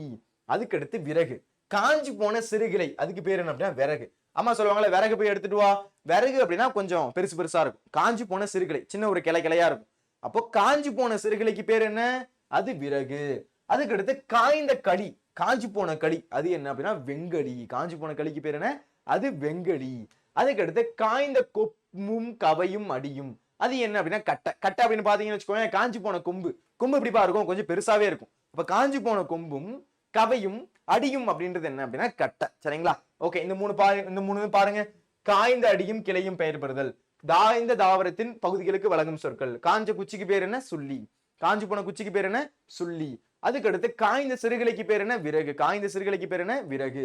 அதுக்கு அடுத்து காய்ந்த களி என்ன அப்படின்னா வெங்கலி. காய்ந்து போன களிக்கு பேர் என்ன, வெங்கலி. அதுக்கு அடுத்து காய்ந்த கொம்பும் கவையும் அடியும் அப்படின்றது ஒரு கட்டை. சரிங்களா? ஓகே, இது எல்லாருக்கும் புரிஞ்சிருக்கும்னு நினைக்கிறேன். அதுக்கு அடுத்து நம்ம என்ன பார்க்க போறோம் அப்படின்னா இலை வகை. இலை வகை பார்க்கலாமா? இலை வகை பாருங்க, இலை வகையில் என்ன இருக்கு அப்படின்றது. இலையெல்லாம் வந்து நம்ம நார்மலா யூஸ் பண்ணக்கூடிய ஒன்று. சரிங்களா? சரி, புளிய இலை வேப்ப இலை சொல்லுவோமா மாட்டோமா? புளிய இலை வேப்ப இலை. சார், எங்க வீட்டுல என்ன சொல்லுவாங்கன்னா வேப்பலையை பிச்சு காலையில சாப்பிட சொல்லுவாங்க. அப்பதான் வந்து வயில இருக்கக்கூடிய பூச்சிலாம் போகும் அப்படின்னு சொல்லுவாங்க. அப்போ என்ன சொல்றோம், வேப்ப இலை, புளிய இலை. அப்ப இதெல்லாம் வந்து நம்மளுடைய வாழ்க்கையில யூஸ் பண்ணக்கூடியது. சரிங்களா? அப்ப நம்ம எதெல்லாம் யூஸ் பண்றோமோ அதெல்லாம் நமக்கு மறக்கவே மறக்காது. புதுசா இருக்கக்கூடிய வார்த்தை தான் நமக்கு மறந்துகிட்டே இருக்கும். சரியா? ஓகே, அப்போ புளிய இலை வேப்பலை அப்படின்றது. சரிங்களா? ஓகே, அதுக்கு அடுத்து நெல் தாள் புல்தாள். அப்போ நெல் இருக்குல்ல, நெல்லுடைய அந்த மேற்பகுதியில் இருக்கக்கூடிய அந்த லீவ்ஸ் இருக்குல்ல, அதுக்கு பேர் என்ன அப்படின்னா நெல் தாள். அதை தாள்னு சொல்லணும். நம்ம அதெல்லாம் சொல்ல மாட்டோம். நெல் பயிர் அப்படின்னு மட்டும் தான் சொல்லுவோம். ஆனா என்ன சொல்லணும் அப்படின்னா நெல் தாள் அப்படின்னு சொல்லணும். என்ன சொல்லணும், நெல் தாள். புல்லுக்கு மேல பாத்தீங்க அப்படின்னா அதே மாதிரி இருக்கும். அந்த புல்லுல பாத்தீங்க அப்படின்னா அதே மாதிரி இருக்கும். அது என்ன அப்படின்னா புல்தாள். அது என்ன சொல்றாங்க, புல்தாள். அப்ப நெல் தாள் புல்தாள், நெல் தாள் புல்தாள். அதுக்கு அடுத்து தோகை நம்ம நார்மலா யூஸ் பண்ணக்கூடியது. சோளத்தோகை கரும்பு தோகை யூஸ் பண்ணுவோம் மாட்டோமா? சோளத்தோகை கரும்பு தோகை. சோளத்தோகை வீட்டுல பாத்தீங்கன்னா தோகை கிடக்கு அப்படின்னா சோளத்தோகை எடுத்துடுவாங்க, கரும்பு தொகை எடுத்துடுவாங்க. கரும்பு தொகை வந்து மேலாம் அரிக்கும், மேல ஒத்திக்காத. கரும்பு தோகை, சோளத்தோகை, இதெல்லாம் நம்ம நார்மலா வீட்டுல யூஸ் பண்ணக்கூடிய ஒன்று. அதுக்கு அடுத்து பாத்தீங்கன்னா இது நல்லா தெரியும் நமக்கு, தென்னை ஓலை பனை ஓலை. தென்னை ஓலையை கீத்து வந்து நம்ம என்ன பண்ணுவாங்க, வீட்டுல அந்த துடைப்பம் அப்படின்றது செய்வாங்க. ஓகேவா? என்ன சொல்லுவாங்க, அந்த துடைப்பம் அப்படின்னு செய்வாங்க. தென்னை ஓலை பனை ஓலை, இதெல்லாம் நம்ம வாழ்க்கையில யூஸ் பண்ணக்கூடியது. தென்னை ஓலை பனை ஓலை. அதுக்கடுத்து காய்ந்த தாளும் தொகையும் என்ன அப்படின்னா சண்டு, காஞ்சி போன தாள். அப்போ இதுல பாத்தீங்கன்னா காஞ்சி போன தாள் இருக்கு அப்படின்னா அதை என்ன சொல்றாங்க, அதை சண்டுன்னு சொல்றாங்க. அதுவே காய்ஞ்சி போன இலை இருக்குல்ல, அதுக்கு பேர் என்ன அப்படின்னா சருகு. காஞ்சி போன இலைக்கு பேர் என்ன, சருகு. அப்ப புளிய இலை வேப்பெல்லாம் வந்து காஞ்சி போயிடுச்சு அப்படின்னா அதை சருகு, அது என்ன சொல்லணும், சருகு அப்படின்னு சொல்லணும். சரிங்களா? இந்த பாயிண்ட்ஸ் எல்லாம் ரொம்ப முக்கியம், நோட் பண்ணிக்கோங்க. அப்போ புளிய இலை வேப்பலை அப்படின்னு நம்ம நார்மலா யூஸ் பண்றோம். அதுக்கு அடுத்து நெல் இருக்கு அப்படின்னா நெல்லுல இருக்கக்கூடிய லீவ்ஸ் பேர் என்ன, நெல் தாள். அதுக்கு அடுத்து புல்ல இருக்கு அப்படின்னா அது புல்தாள், நெல் தாள் புல்தாள். அதுக்கு அடுத்து சோளத்தோகை கரும்பு தோகை, சோளத்தோகை கரும்பு தோகை. அதுக்கு அடுத்து தென்னை ஓலை பனை ஓலை, தென்னை ஓலை பனை ஓலை. அதுக்கு அடுத்து இந்த இடத்துல பாத்தீங்க அப்படின்னா காய்ந்த தோடும் தாளும் தொகையும் அப்படின்றது சண்டு. காஞ்சி போன இலைக்கு பேர் என்ன, சருகு. அவ்வளவுதான். சரிங்களா? ஓகே, இதுவரை எல்லாருக்கும் புரிஞ்சிருக்கும்னு நினைக்கிறேன். இப்ப அடுத்து நம்ம என்ன பார்க்க போறோம் அப்படின்னா கொழுந்து வகை அப்படின்றது பார்க்க போறோம். கொழுந்து வகைன்னா என்னப்பா, கொழுந்துன்றது அப்படியே இளம் பயிர், அப்படியே கொழுந்தா இருக்கு. வீட்டுல என்ன பண்ணுவாங்க, நம்ம வந்து இந்த வேப்பலையை சாப்பிட்டோம் அப்படின்னா ரொம்ப கசக்கும். ஆனா வேப்பலையுடைய கொழுந்து சாப்பிட்டோம் அப்படின்னா கசக்காது. கொழுந்து அப்படின்னா அதோட இளநிலையா இருக்கும். சரியா? தாவரத்தின் நுனி பகுதியிலே குறிக்கக்கூடியது. அதோடைய பாத்தீங்க அப்படின்னா நுனி பகுதி அப்பதான் வந்து அது அப்பதான் வளர்ந்திருக்கும். அதுக்கப்புறம் தான் என்ன ஆகும், நுனி அப்படின்றது கொஞ்சம் கொஞ்சமா பெருசாகும். அப்போ அந்த மாதிரி இருக்கக்கூடிய நுனி பகுதி என்ன சொல்றாங்க, கொழுந்து வகை அப்படின்னு சொல்றாங்க. நம்ம வீடெல்லாம் பார்த்திருப்போம். அந்த கொழுந்து வேப்பங்கொழுந்து சாப்பிடு. வேப்பங்கொழுந்து அப்படின்னா அப்பதான் வந்து நுனி பகுதியா இருக்கும், அதை சாப்பிட்டோம்னா கசக்காது. ஆனா முழுசா இருக்கக்கூடிய வேப்பலையை சாப்பிட்டோம்னு வச்சுக்கோங்க அப்படியே கசக்கும். ஓகேவா, அதுதான் இங்க சொல்றாங்க. அப்போ இந்த இடத்துல நெல் புல் அதோடைய கொழுந்து அப்படின்னா அதோடைய அந்த நுனி பகுதி இருக்குல்ல, அதுக்கு பேர் என்ன, துளிர் அல்லது தளிர். துளிர் அல்லது தளிர். அப்போ நெல்லுடைய நுனிப்பகுதி, நெல்லுடைய நுனிப்பகுதி எப்படி இருக்கும், அப்படியே சாஃப்டா அப்படியே வந்து மேல கை வச்சுல குத்தும், அந்த மாதிரி இருக்கும் அதோடைய நெல்லு. புல்லுக்கும் பாத்தீங்க அப்படின்னா அது மாதிரி இருக்கும். அதை என்ன சொல்றாங்கன்னா நெற்தளிர் அல்லது புற்தளிர். நெல்தளிர் அல்லது புல்தளிர், துளிர்னு கூட சில வாட்டி சொல்றாங்க. சரிங்களா, ஓகே. அடுத்து கொழுந்து அல்லது முறி, ரெண்டு வார்த்தை சொல்றாங்க. முறின்னு சொல்லலாம் அல்லது கொழுந்துன்னு சொல்லலாம். சரிங்களா, அப்போ புளிமுறி வேப்பமுறி, புளியங்கொழுந்து வேப்பங்கொழுந்து. முறி பெருசா நம்ம யூஸ் பண்ணது கிடையாது. கொழுந்து அப்படின்றதான் நம்முடைய வட்டார வழக்கு சொற்களை யூஸ் பண்றோம். புளியங்கொழுந்து வேப்பங்கொழுந்து, வேப்பங்கொழுந்து சாப்பிடுங்க கசக்காது. அப்போ நார்மலா இருக்கக்கூடிய ஒரு வேப்பலை எடுத்து சாப்பிட்டீங்க அப்படின்னா ஃபுல்லா கசக்கும். ஆனா ஒரு புளியில இருக்கக்கூடிய அந்த புளி இலை வேப்பையில இருக்கக்கூடிய முன்னாடி பாத்தீங்கன்னா நுனிப்பகுதி இருக்கும், அது என்ன சொல்றாங்க, கொழுந்து. முறின்னு சில இடத்துல யூஸ் பண்றாங்க, தெரிஞ்சுக்கோங்க. சரிங்களா, ஓகே. அதுக்கு அடுத்து சோள குருத்து கரும்பு குருத்து. கரும்பு குருத்து நமக்கு தெரியும், தென்னை குருத்தும் தெரியும், பனை குருத்து அப்படின்றது தெரியும். அப்போ இதெல்லாம் என்ன சொல்றாங்க, அதோடைய நுனிப்பகுதி சோள குருத்து, கரும்பு குருத்து, தென்னை குருத்து, பனை குருத்து, அதோடைய இருக்கக்கூடிய நுனிப்பகுதி அதான் சொல்றாங்க சோள குருத்து, கரும்பு குருத்து, பனை குருத்து, இந்த மாதிரி என்ன சொல்றாங்க தென்னை குருத்து அப்படின்னு சொல்றாங்க. அதுக்கடுத்து கரும்புனுடைய நுனிப்பகுதி, ஒரு கரும்பு இருக்கு அப்படின்னா அதோடைய நுனிப்பகுதி என்ன சொல்றாங்க, அத கொழுந்தாடை. என்ன சொல்றாங்க, கொழுந்தாடை. கரும்பினுடைய நுனிப்பகுதி, அது நுனிப்பகுதி எப்படி இருக்கு அதே மாதிரி குத்தும் மேலாம் வச்சிங்க அப்படின்னா அதை என்ன சொல்றாங்க, கொழுந்தாடை அப்படின்னு சொல்றாங்க. என்ன சொல்றாங்க, கொழுந்தாடை. அப்ப இதுவரை என்ன பார்த்திருக்கோம் அப்படின்னா கொழுந்து வகை அப்படின்றது பாக்குறோம். நல்லா பாத்தீங்க அப்படின்னா தெரியும், துளிர் அல்லது தளிர். அப்போ நெல் துளிர், புல் துளிர், நெல் துளிர், புல் துளிர். அதுக்கு அடுத்து முறி அல்லது கொழுந்து, புளிய முறி வேப்பமுறி, புளியங்கொழுந்து வேப்பங்கொழுந்து. அதுக்கடுத்து சோள குருத்து கரும்பு குருத்து, சோள குருத்து கரும்பு குருத்து. அதுக்கடுத்து பாத்தீங்க அப்படின்னா தென்னை குருத்து பனை குருத்து. அதுக்கடுத்து கரும்பின் எக்ஸாக்டா ஒண்ணு சொல்றாங்க, கரும்புடைய நுனிப்பகுதி எப்படி இருக்கு, கொழு குழுன்னு இருக்கு அப்படின்னு ஞாபகம். கரும்புடைய நுனிப்பகுதி எப்படி இருக்கு, கொழு குழுன்னு இருக்கு. அப்ப கரும்புடைய நுனிப்பகுதி கொழுந்தாடை. கரும்புடைய நுனிப்பகுதி என்னது, அது கொழுந்தாடை. சரிங்களா, ஓகே. இதுவரை எல்லாருக்கும் புரிஞ்சிருக்கும்னு நினைக்கிறேன். இப்ப அடுத்து இருக்கக்கூடியது நம்ம போயிடலாம். அதுக்கடுத்து பூவினுடைய நிலைகள். அதுக்கடுத்து நம்ம பார்க்க போறது பூவுடைய நிலைகள். பூவுடைய நிலைகள் அப்படின்றது சொல்லுங்க பார்க்கலாம். சார் பூ பாத்தீங்க அப்படின்னா ஃபர்ஸ்ட் தோற்றம் ஆகுது, அதுக்கடுத்து பாத்தீங்கன்னா பூக்குது, அதுக்கடுத்து பாத்தீங்கன்னா அதுவே கீழே விழுவுது, அதுக்கடுத்து வாடி போயிடுச்சு. அப்ப இதெல்லாம் சொல்லுவோம்னா அது மாதிரிதான் இந்த இடத்துல இருக்கக்கூடிய பூவுடைய நிலைகள். பூவுடைய நிலைகள் பாருங்க. அப்போ பூவினுடைய நிலைகளை குறிக்கும் சொற்கள். அரும்பு, நம்ம வீட்டுல சொல்லுவாங்க அரும்பா வாங்கிட்டு வாங்க. வீட்டுல பாத்தீங்க அப்படின்னா பூ வாங்கிட்டு வராங்க, பூ வாங்கிட்டு சொல்லுவாங்க அப்படின்னு சொல்லுவாங்க, அரும்பு மாதிரி வாங்கிட்டு வாங்க. அரும்பு அப்படின்னா பூவினுடைய தோற்ற நிலை, பூ அப்பதான் தோற்றம் அடையும், அந்த மாதிரி இருக்கிறத அரும்பு அப்படின்னு சொல்லுவாங்க. அரும்பு அரும்பா இருக்கு, அப்படி சின்ன சின்னதா இருக்கும் பாத்தீங்க அப்படின்னா அப்பதான் தோற்றம் அடையுது, அந்த மாதிரி இருக்கக்கூடியதை அரும்பு அப்படின்னு சொல்லுவாங்க. நல்ல வாசனை வரும். அப்போ பூவினுடைய தோற்ற நிலை அரும்பு. போது அப்படின்னா பூ விரிய தொடங்கும் போது, பூ வந்து விரிய தொடங்கும்ல, அப்போ அதை என்ன சொல்றாங்க, போது அப்படின்னு சொல்றாங்க. இது வந்து நம்ம ஈஸியா ஞாபகம், பூ விரிய தொடங்கும் போது அப்படின்னு ஞாபகம். எப்படி ஞாபகம், பூ விரிய தொடங்கும் போது. ஃபர்ஸ்ட் பாத்தீங்க அப்படின்னா பூவினுடைய தோற்ற நிலை அரும்பு. அரும்பு போல பூ தோற்றம் அளிக்குது. ஒரு பூ பாத்தீங்க அப்படின்னா எப்படிப்பா இருக்கும், நல்லா தோற்றம் அளிக்கும், சூப்பரா இருக்கு, சூப்பரா வந்து தோற்றம் அளிக்குது. அப்போ அரும்பு போல பூ, அரும்பு போல பூ தோற்றம் அளிக்குது. அப்போ அரும்பு அப்படின்னா பூவின் தோற்ற நிலை. ஒரு பூ எப்படி இருக்கு, தோற்றம் அளிக்குது. எப்படி தோற்றம் அளிக்குது, அரும்பு போல தோற்றம் அளிக்குது. எப்படி தோற்றம் அளிக்குது, அரும்பு போல தோற்றம் அளிக்குது. பூ அது என்னது, அது போது அப்படின்னா பூ விரிய தொடங்கும் போது. ஒரு பூ என்ன ஆகுது, விரிய தொடங்குது, அப்ப என்ன சொல்றாங்க, அத போது அப்படின்னு சொல்றாங்க. அதுக்கு அடுத்து மலர் அல்லது அலர். பூவினுடைய மலர்ந்த நிலை. பூ பாத்தீங்க அப்படின்னா மலர்ந்து இருக்கும், மலர்ந்து இருக்குமா இருக்காதா சார், சுல்லா மலர்ந்துச்சு சார், சூப்பரா இருக்கு, அப்போ அதை மலர்ன்னு சொல்றாங்க. அப்படி இல்லை அப்படின்னா அது அலர் அப்படின்னு சொல்றாங்க. மலர் அல்லது அலர் அப்படின்னு சொல்றாங்க. பூவின் மலர்ந்த நிலை, பூ வந்து எப்படி இருக்கு, நல்லா மலர்ந்து இருக்கு, அது என்னது மலர். அதுக்கடுத்து மரஞ்செடியின்றி பூ கீழே விழுந்த நிலை. பாத்தீங்க அப்படின்னா அது பூத்ததுக்கு அப்புறம் கீழே விழுவும், மேல இருந்து என்ன பண்ணும், அது கீழே விழுவும். அந்த மாதிரி விழுகிறது என்ன அப்படின்னா வி, அந்த மாதிரி விழுகிறது வி. மரஞ்செடியின்றி பூ கீழே விழுந்த நிலை என்ன அப்படின்னா வி. இது எப்படி ஞாபகம் வச்சுக்கலாம், நம்ம கீழே விழுறோம் அப்படின்னா எப்படி கத்துவோம், ஆன்னு கத்துவோம், சரியா அப்படின்னு கத்துவோம். ஆனா இந்த இடத்துல பூ கீழே விழுது அப்படின்னா எப்படி ஞாபகம் வச்சுக்கோ, வீன்னு கத்திக்கிட்டு கீழே விழுவுது. ஏன்னா மரச்செடியின்றி பூ கீழே விழுந்த நிலை வி. எப்படி எப்படி விழுகுது, வீன்னு கத்திக்கிட்டு கீழே விழுகுது அப்படின்னு ஞாபகம் வச்சுக்கோங்க. அதுக்கடுத்து பூ வாடின நிலை. பூ வந்து செம்மையா வாடிடுச்சு. பூ பாத்தீங்க அப்படின்னா செம்மையா வாடி போயிடுச்சு. எப்படி வாடிடுச்சு, செம்மையா வாடி போயிடுச்சு. ஓகேங்களா, ஓகே. இந்த இடத்துல பாத்தீங்க அப்படின்னா உங்களுக்கு தெரியும் பூவினுடைய நிலைகள் அப்படின்றது. அரும்பு அப்படின்றது பூ எப்படி தோற்றம் அளிக்குது, பூவுடைய தோற்ற நிலை அப்படின்றது அரும்பு. அதுக்கு அடுத்து போது அப்படின்றது பூ இப்பதான் விரிய தொடங்குது. பூ எப்படி இருக்கு? இப்பதான் விரிய தொடங்குது. பூ விரிய தொடங்கும் போது அதுக்கு கூடிய நிலை. அதுக்கு அடுத்து மலர். பூவினுடைய மலர் நிலை என்ன சொல்றாங்க? மலர் அல்லது அலர் அப்படின்னு சொல்றாங்க. வி அப்படின்றது மரஞ்செடி இருந்து அப்படியே கீழே விழுகுது. அதுக்கு விழும்போது எப்படி விழுகுது? வீணு கத்திட்டு கீழே விழுகுது அப்படின்னு ஞாபகம் வச்சுக்கோங்க. அதுக்கு அடுத்து பூ வாடி போயிடுச்சு அப்படின்னா எப்படி சொல்லுவோம்? செம்மையா பூ வாடி போயிடுச்சு. செம்மல் அப்படின்னா பூ வாடின நிலை அப்படின்றத ஞாபகம் வச்சுக்கோங்க. சரிங்களா? ஓகே, இது வரையும் எல்லாருக்கும் என்ன பண்ணிருக்கோங்களா உங்களுக்கு புரிஞ்சிருக்கும். இப்ப அடுத்து ஒரு முக்கியமான ஒருத்தரை பத்தி என்ன பண்ண போறோம் அப்படின்னா அந்த இடத்துல பார்க்க போறோம். யார் இவர்? யார் இவர் அப்படின்றத பாப்போமா? பாருங்க. தமிழ் ஆசிரியர். இவர் பாத்தீங்க அப்படின்னா ஒரு தமிழ் டீச்சர்.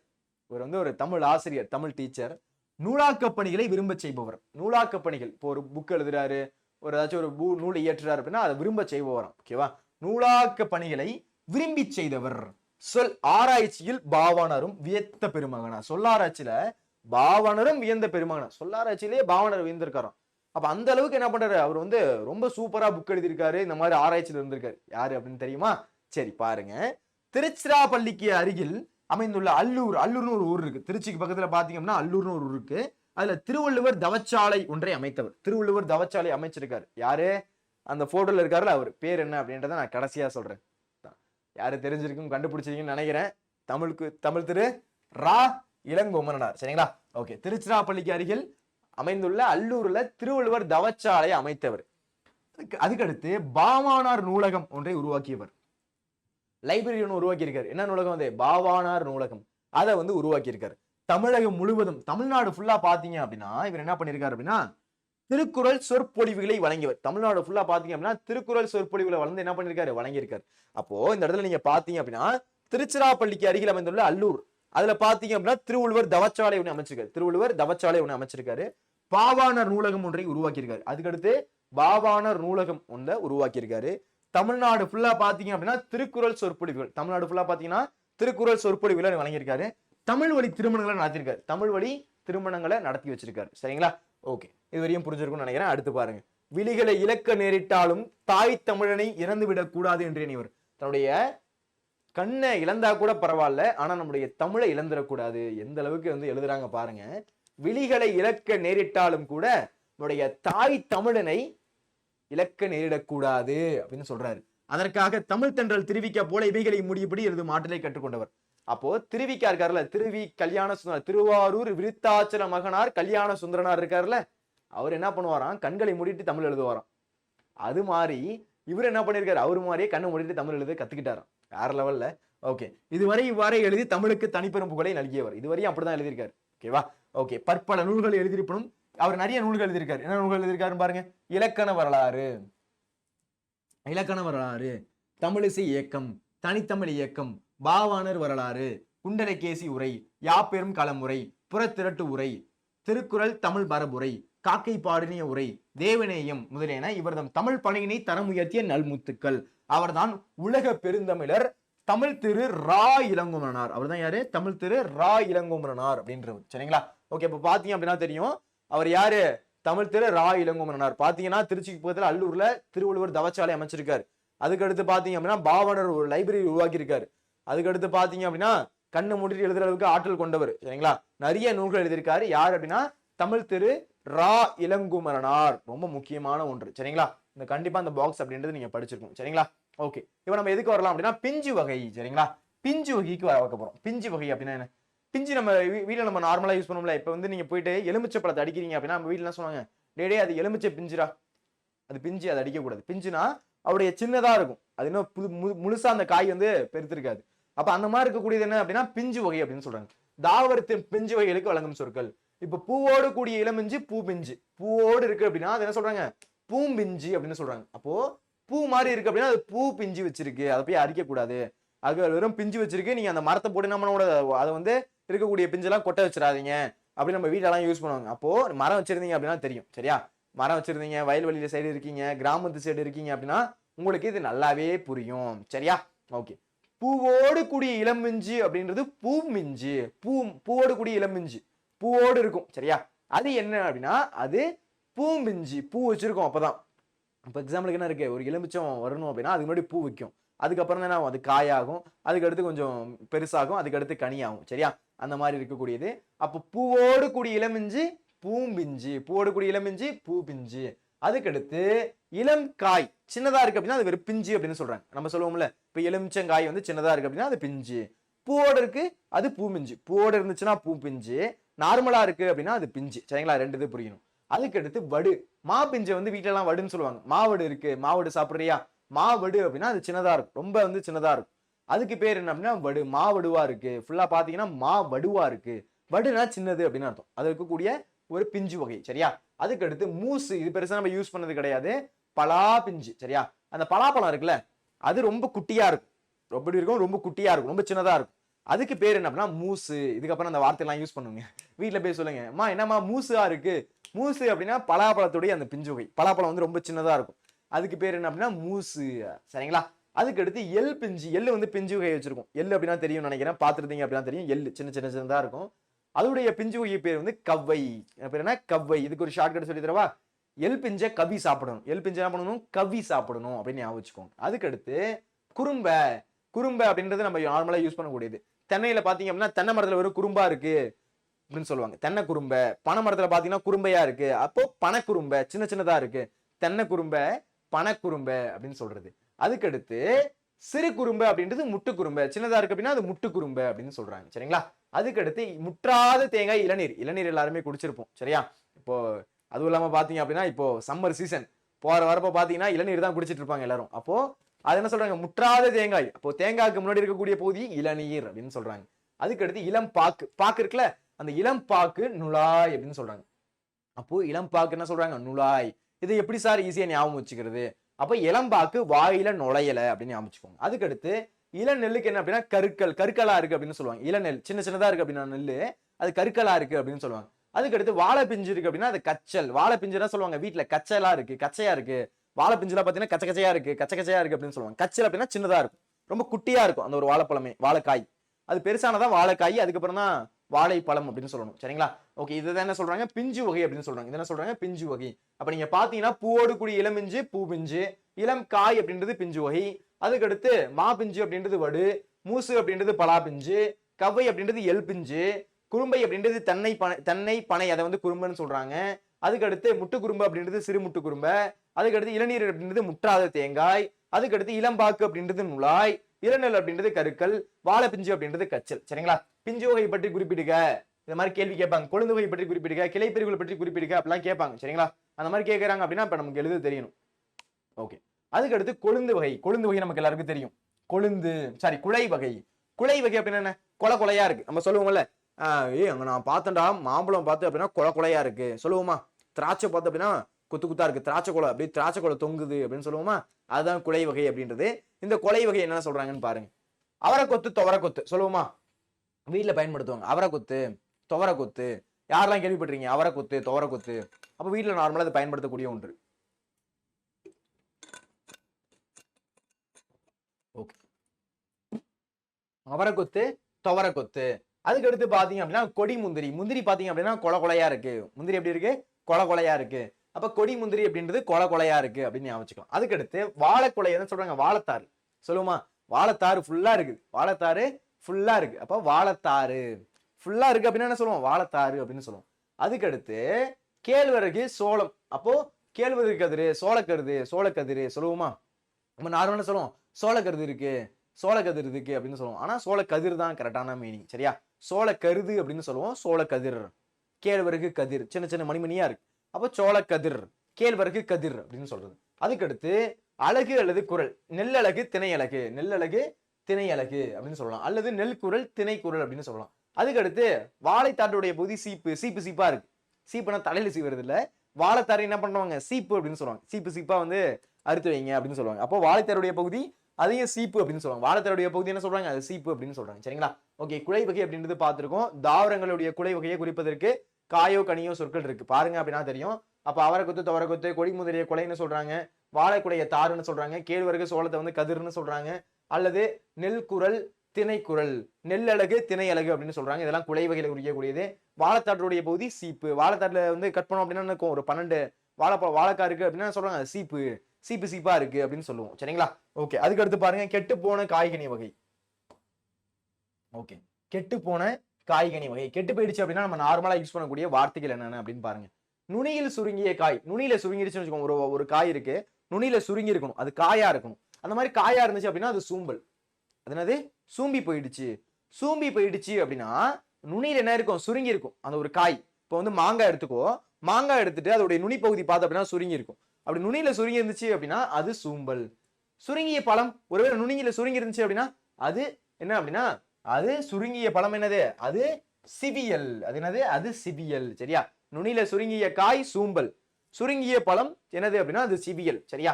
சொத்த நம்ம சொல்லுவோம், மாம்பழம் வெறும் சொத்தையா இருக்கு, மாம்பழம் வெறும் சொத்தையா இருக்கு. சொத்தை அப்படின்னு வச்சுக்கோங்க, அதுல புழு பூச்சி அரித்திருக்கும். புழு பூச்சி என்ன பண்ணிருக்கும்? அரித்திருக்கும். அப்ப சொத்தை அப்படின்றது புழு பூச்சி அரித்த காய் அல்லது கனி. புழு பூச்சி அரிச்சிருக்கும். அப்படி புழு பூச்சி அரிச்சிருந்துச்சு அப்படின்னா அதை சொத்தை அப்படின்னு சொல்றாங்க. சொத்தை நம்ம நார்மலா கேட்கறது தானே, சொத்தையாயிடுச்சு, வீட்டுல பயன்படுத்தும்ல. அப்ப சொத்தை அப்படின்றது நுனியில பாத்தீங்க அப்படின்னா அதோட பாத்தீங்கன்னா அந்த எறும்பு அந்த புழு பூச்சி என்ன பண்ணிருக்கும்? போய் அரிச்சிருக்கும். சரியா? அதுதான் என்ன அப்படின்னா சொத்தை. அதுக்கு அடுத்து வெம்பி போயிடுச்சு அப்படின்னா சூட்டினால் பழுத்த பெஞ்சு. சூட்டுனால பழுத்து இருக்கும், சூட்டால பழுத்து இருக்கும், நார்மலா இயற்கையா பழுத்து இருக்காது. அப்போ ஹீட்னால பழுத்துச்சு அப்படின்னா அது என்ன சொல்றாங்க? வெம்பல் அப்படின்னு சொல்றாங்க. அழியல் அப்படின்னா குழு குளுத்த பழம். அழியல் அப்படின்னா குழு குளுத்து அப்படின்னா ஒரு மாதிரி கொலகொலன்னு இருக்கும் ஒரு மாதிரி, அது என்ன அப்படின்னா அது அழியல். அழுகல் அப்படின்னா குழு குளுத்து நாரிய பழம். அது பாத்தீங்கன்னா ஸ்மெல் அடிக்க ஆரம்பிச்சிடும். அழுகெழுத்து நாருனுச்சு அப்படின்னா அது அழுகி போயிடுச்சு. நம்ம நார்மலா யூஸ் பண்றதுல அழுகி போயிடுச்சு அப்படின்னா ஸ்மெல் அடிக்கும், அழுகிடுச்சு, ஸ்மெல் அடிக்குது அப்படின்னு சொல்லுவோம். அப்ப அழுகிய பழம் என்னது? அழுகிய குழு குளுத்து நாரிய பழம் அப்படின்றது அழுகல். அதுக்கடுத்து பதராய் போன மிளகாய் அப்படின்றது சொண்டு. பதராய் போன மிளகாய் அப்படின்றது சொண்டு அப்படின்னு சொல்றாங்க. சரிங்களா? ஓகே. கெட்டு போன காய் கனி வகை. நுனியில் சுருங்கிய காய் சூம்பல். சிவியல் சுருங்கிய பழம் சிவியல். அதுக்கடுத்து சொத்தை புழு பூச்சி அரித்த காய் அல்லது கனி, அது என்ன? சொத்தை. சூட்டினால் பழுத்த பிஞ்சு வெம்பல். அதுக்கடுத்து குழு குளுத்த பழம் அப்படின்றது அழியல். அதுக்கடுத்து குழு குளுத்து நாரண பழம் அப்படின்றது அழுகல். சரிங்களா? அதுக்கடுத்து பாத்தீங்க அப்படின்னா பதராய் போன மிளகாய் அப்படின்றது சொண்டு. சரிங்களா? ஓகே, அது வரை எல்லாருக்கும் புரிஞ்சிருக்கும். இப்ப அடுத்து பாருங்க, கோட்டான் காய் அல்லது கூகை காய் அப்படின்றது கோட்டான். கோட்டான் அப்படின்றது அந்த பறவை மாதிரி இருக்கக்கூடியது போய் நம்ம அமரும், அமர்ந்ததுனால கெட்டு போனது, அது என்னது? அது கோட்டான் காய் அல்லது கூகை காய். கோட்டான் வந்து அமர்ந்துருச்சு, கூகை வந்து அமர்ந்துருச்சு. கோட்டான் காய் அல்லது கூகை காய். கோட்டான் அமர்ந்ததுனால் கெட்ட காய் கோட்டான் காய். அதுக்கடுத்து தேரை காய். தேரை தெரியுமா? சின்னதா அந்த பள்ளி மாதிரி இருக்கும், அந்த தேரை போய் அமர்ந்ததுனால கெட்டு போயிடும். அந்த மாதிரி தேரை அமர்ந்ததுனால் கெட்ட காய் தேரைக்காய். அப்ப இதெல்லாம் சொல்றாங்க, நார்மலா யூஸ் பண்ணக்கூடிய வார்த்தை. இதெல்லாம் எந்த ஒரு வேற எந்த மொழியிலுமே இதெல்லாம் இருக்காது. இதெல்லாம் வந்து செப்பரேட்டா சொல்றாங்க. அழுகிடுச்சு அப்படின்னா அழுகிடுச்சு மட்டும் தான் சொல்லுவாங்க. இந்த மாதிரி கோட்டான் உட்கார்ந்ததுனால அது கோட்டான் காய். அதுக்கு அடுத்து பாத்தீங்க அப்படின்னா தேரை அமர்ந்ததுனால கெட்ட காய் தேரைக்காய். இதெல்லாம் நம்முடைய தமிழ் மொழியில மட்டும்தான் இந்த சொற்களம் இருக்குது. சரிங்களா? ஓகே. அதுக்கு அடுத்து அள்ளிக்காய் அப்படின்றது தேரை அமர்ந்ததுனால் கெட்ட தேங்காய். அந்த தேரை இருக்குல்ல, போய் வெறுமனையை அமர்ந்துச்சு அப்படின்னா அது என்னது? தேரைக்காய். அது போய் உட்கார்ந்து அது கெட்டுடுச்சுன்னு வச்சுக்கோங்க, தேங்காய் கெட்டுடுச்சுன்னு வச்சுக்கோங்க, அது என்ன அப்படின்னா அது அள்ளிக்காய். அது பேர் என்ன? அள்ளிக்காய். சரியா? அதுக்கு அடுத்து தென்னையில் கெட்ட காய் ஒல்லிக்காய். தென்னை மரத்திலே கெட்டு போயிடுச்சு அப்படின்னா அது ஒல்லிக்காய். தென்னை மரத்திலே கெட்டு போயிடுச்சு அப்படின்னா அது ஒல்லிக்காய் அப்படின்னு சொல்றாங்க. பாருங்க, அப்போ கோட்டான் காய் அல்லது கூகைக்காய். கோட்டான் உட்கார்ந்ததுனால கெட்ட காய் கோட்டான் காய் அல்லது கூகைக்காய். அதுக்கடுத்து தேரை அமர்ந்ததனால் கெட்ட காய் அது தேரைக்காய். தேரை அமர்ந்ததனால் கெட்ட தேங்காய் அது என்ன அப்படின்னா அள்ளிக்காய். தென்னையில கெட்ட காய் அது ஒல்லிக்காய் அப்படின்னு சொல்றாங்க. சரிங்களா? ஓகே. அதுக்கு அடுத்து பழத்தோல் வகை. சரிங்களா? பழத்தோல் வகை அப்படின்றத பார்க்க ஒரு பழத்தோல் வகை பார்க்கலாமா? பாருங்க, பழத்தோல் வகை. ஓகே. தொலி அப்படின்னா என்ன?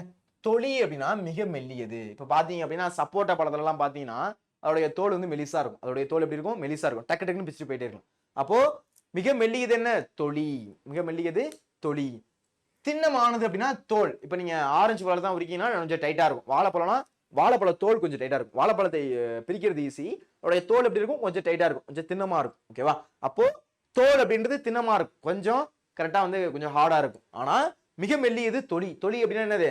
அந்த இருக்கக்கூடிய அந்த சப்போட்டா பழத்தெல்லாம் நீங்க பிச்சிங்க அப்படின்னா ரொம்ப அப்படியே வந்து ஈஸியா எடுக்கலாம். கோயம்புத்தூர் எல்லாம் யூஸ் பண்ணுவாங்க, தொளிச்சு கூடு, வந்து உரிச்சு கூடு அப்படின்னு சொல்லுவாங்க, அவங்க தொளிச்சு கூடு அப்படின்னு சொல்லுவாங்க. தொளிச்சு அப்படின்னா அந்த இருக்கக்கூடிய மேல இருக்கக்கூடிய தோல். அப்ப மிக மெல்லியது அப்படின்றது தொலி. தோல் அப்படின்றது என்ன அப்படின்னா அது திண்ணமானது. தோடுனா காதல போடுவாங்களா சார் அப்படின்னா பழத்தோல் வகையில பாத்தீங்கன்னா வன்மையானது, ரொம்ப ஹார்டா இருக்கும். எப்படி இருக்கும்? ரொம்ப ஹார்டா இருக்கும். நீங்க இந்த விலாங்காலாம் சாப்பிட்டீங்கன்னா தெரியும், நல்லா ஹார்டா இருக்கும் மேல இருக்கக்கூடியது. அப்ப தோடு அப்படின்றது வன்மையானது. ஓடு அப்படின்றது மிக வன்மையானது. ஓடெல்லாம் நமக்கு தெரியும், ஓடு எப்படி இருக்கு? மிக வன்மையானது. அந்த சுரையின் ஓடு அதெல்லாம் நம்ம பார்த்திருப்போம். அப்ப அதெல்லாம் எப்படி இருக்கு? நல்லா வன்மையா இருக்கு, உடைக்கணும் அந்த மாதிரி இருக்கும். சரியா? மிக வன்மையானது, ரொம்ப கஷ்டமா இருக்கும், டக்குலாம் உடைச்சிட முடியாது. ஓடு இப்ப தேங்காயோடைய ஓடு பாத்தீங்கன்னா டக்குலாம் உடைக்க முடியாது, நல்லா இருந்து எப்படி இருக்கும்? ஸ்ட்ராங்கா இருக்கும். அருவாளையோ கீழே போட்டு உடைக்கணும். சரியா? அதுக்கு அடுத்து குடுக்கை, சுரையுடைய ஓடு அப்படின்றது குடுக்கை, சுரையுடைய ஓடு அப்படின்றது குடுக்கை. சரிங்களா? அதுக்கு அடுத்து மட்டை, தேங்காய் நெற்றி மேற்பகுதி. தேங்காய் வந்து யாரெல்லாம் அந்த மிஷின்ல வச்சு உடிச்சிருக்கீங்க, தேங்காய் எடுத்து அந்த ஒரு இழுக்கிற மாதிரி மிஷின் இருக்கும், அதுல ஒரு அழுத்திட்டு அதை பிடிச்சிட்டு ஒரு லிவர் மாதிரி இருக்கும், இழுத்தீங்க அப்படின்னா அந்த தேங்காய் இருக்கக்கூடிய மட்டை வரும். சரியா? அப்போ தேங்காய் நெற்றி மேற்பகுதி என்ன சொல்றாங்க, மட்டை அப்படின்னு சொல்றாங்க. மட்டை அப்படின்றது தேங்காய் நெற்றியுடைய மேற்பகுதி. தேங்காய் இருக்குல்ல, அப்படியே நெற்றியுடைய மேற்பகுதி மட்டை. உமி அப்படின்றது நெல்லு கம்பு முதலிய மூடி. உமியா இருக்கு அப்படின்னு சொல்லுவாங்க. உமினா அந்த மாதிரி இருக்கக்கூடிய மேல இருக்கும், அந்த நெல்லுல இருக்கக்கூடிய மேல இருக்கிறத உமி அப்படின்னு சொல்றாங்க. என்ன சொல்றாங்க, உமி. அதுக்கு அடுத்து வரகு கேழ்வரகு இருக்கக்கூடிய உமி வந்து கொம்பை. வரகு கேழ்வரகு இருக்கக்கூடிய முதலியவற்றில் இருக்கக்கூடியதை அது என்ன சொல்றாங்க, அதை கொம்பை அப்படின்னு சொல்றாங்க. சரியா? இப்ப நம்ம பாக்குறது பல தோல் வகை. சரியா? தொழின்றதே மிக மெல்லியது, ரொம்ப சாஃப்டா இருக்கும். அதுக்கு அடுத்து தோல் அப்படின்றது திண்ணமானது. தோடு அப்படின்றது வன்மையானது, ரொம்ப ஹார்டா இருக்கும். அதுக்கு அடுத்து ஓடு அப்படின்றது மிக வன்மையா இருக்கும். எப்படி இருக்கும், மிக வன்மையா இருக்கும். அது என்ன, ஓடு. குடுக்கை அப்படின்றது சுரையுடைய ஓடு. குடுக்கை அப்படின்றது என்ன, அது சுரையுடைய ஓடு. குடுக்கை அப்படின்றது என்னப்பா, அது சுரையுடைய ஓடு அப்படின்னு சொல்றாங்க. அதுக்கு அடுத்து பாத்தீங்க அப்படின்னா, அதுக்கு அடுத்து மட்டை, தேங்காய் நெற்றின் மேற்பகுதி. தேங்காய் நெற்றியோட மேற்பகுதி என்ன, அது மட்டை அப்படின்னு சொல்றாங்க. அதுக்கு அடுத்து உமி, நெல்லு கம்பு முதலியவற்றின் மூடி என்ன சொல்றாங்க, அது உமின்னு சொல்றாங்க. கொம்பை, வரகு கேழ்வரகு முதலியவற்றின் உமி என்ன சொல்றாங்க, கொம்பை. என்ன சொல்றாங்க, கொம்பை அப்படின்னு சொல்றாங்க. சரிங்களா? ஓகேப்பா. இப்ப அடுத்து நம்ம பார்க்க போறது மணி வகை அப்படின்றது பார்க்க போறோம். மணி வகை எல்லாருக்கும் தெரியும்னு நினைக்கிறேன். மணி வகை, மணி வகை அப்படின்னா என்ன, மணி வகையா சார், மணிமணியா இருக்கு அப்படின்னு சொல்லுவாங்க சார் அப்படின்னா, சரி பாருங்க. மணி வகை தானியங்களுக்கு விளக்கும் சொல்லக்கூடிய சொற்கள். தானியங்களுக்கு வழங்கக்கூடிய சொற்கள் என்ன சொல்றாங்க, மணி வகை அப்படின்னு சொல்றாங்க. இப்போ எக்ஸாம்பிளுக்கு பாருங்க, நெல்லு புல்லு. நெல் இருக்குன்னு வச்சுக்கோங்க, இந்த புல்லு அப்படின்றது கம்பை குறிக்கிறாங்க. சரியா? இப்போ நெல் அப்படின்னா எப்படி இருக்கும், ஃபுல்லா நெல்லா இருக்கும் சார், நெல்லெல்லாம் அவிச்சிருக்காங்க சார், நான் பார்த்திருக்கேன் சார். அப்போ நெல் இருக்கு அப்படின்னா நெல் முதலிய தானியம் என்ன சொல்றாங்கன்னா கூலம் சொல்றாங்க. கூலம்னா தானியம்ப்பா.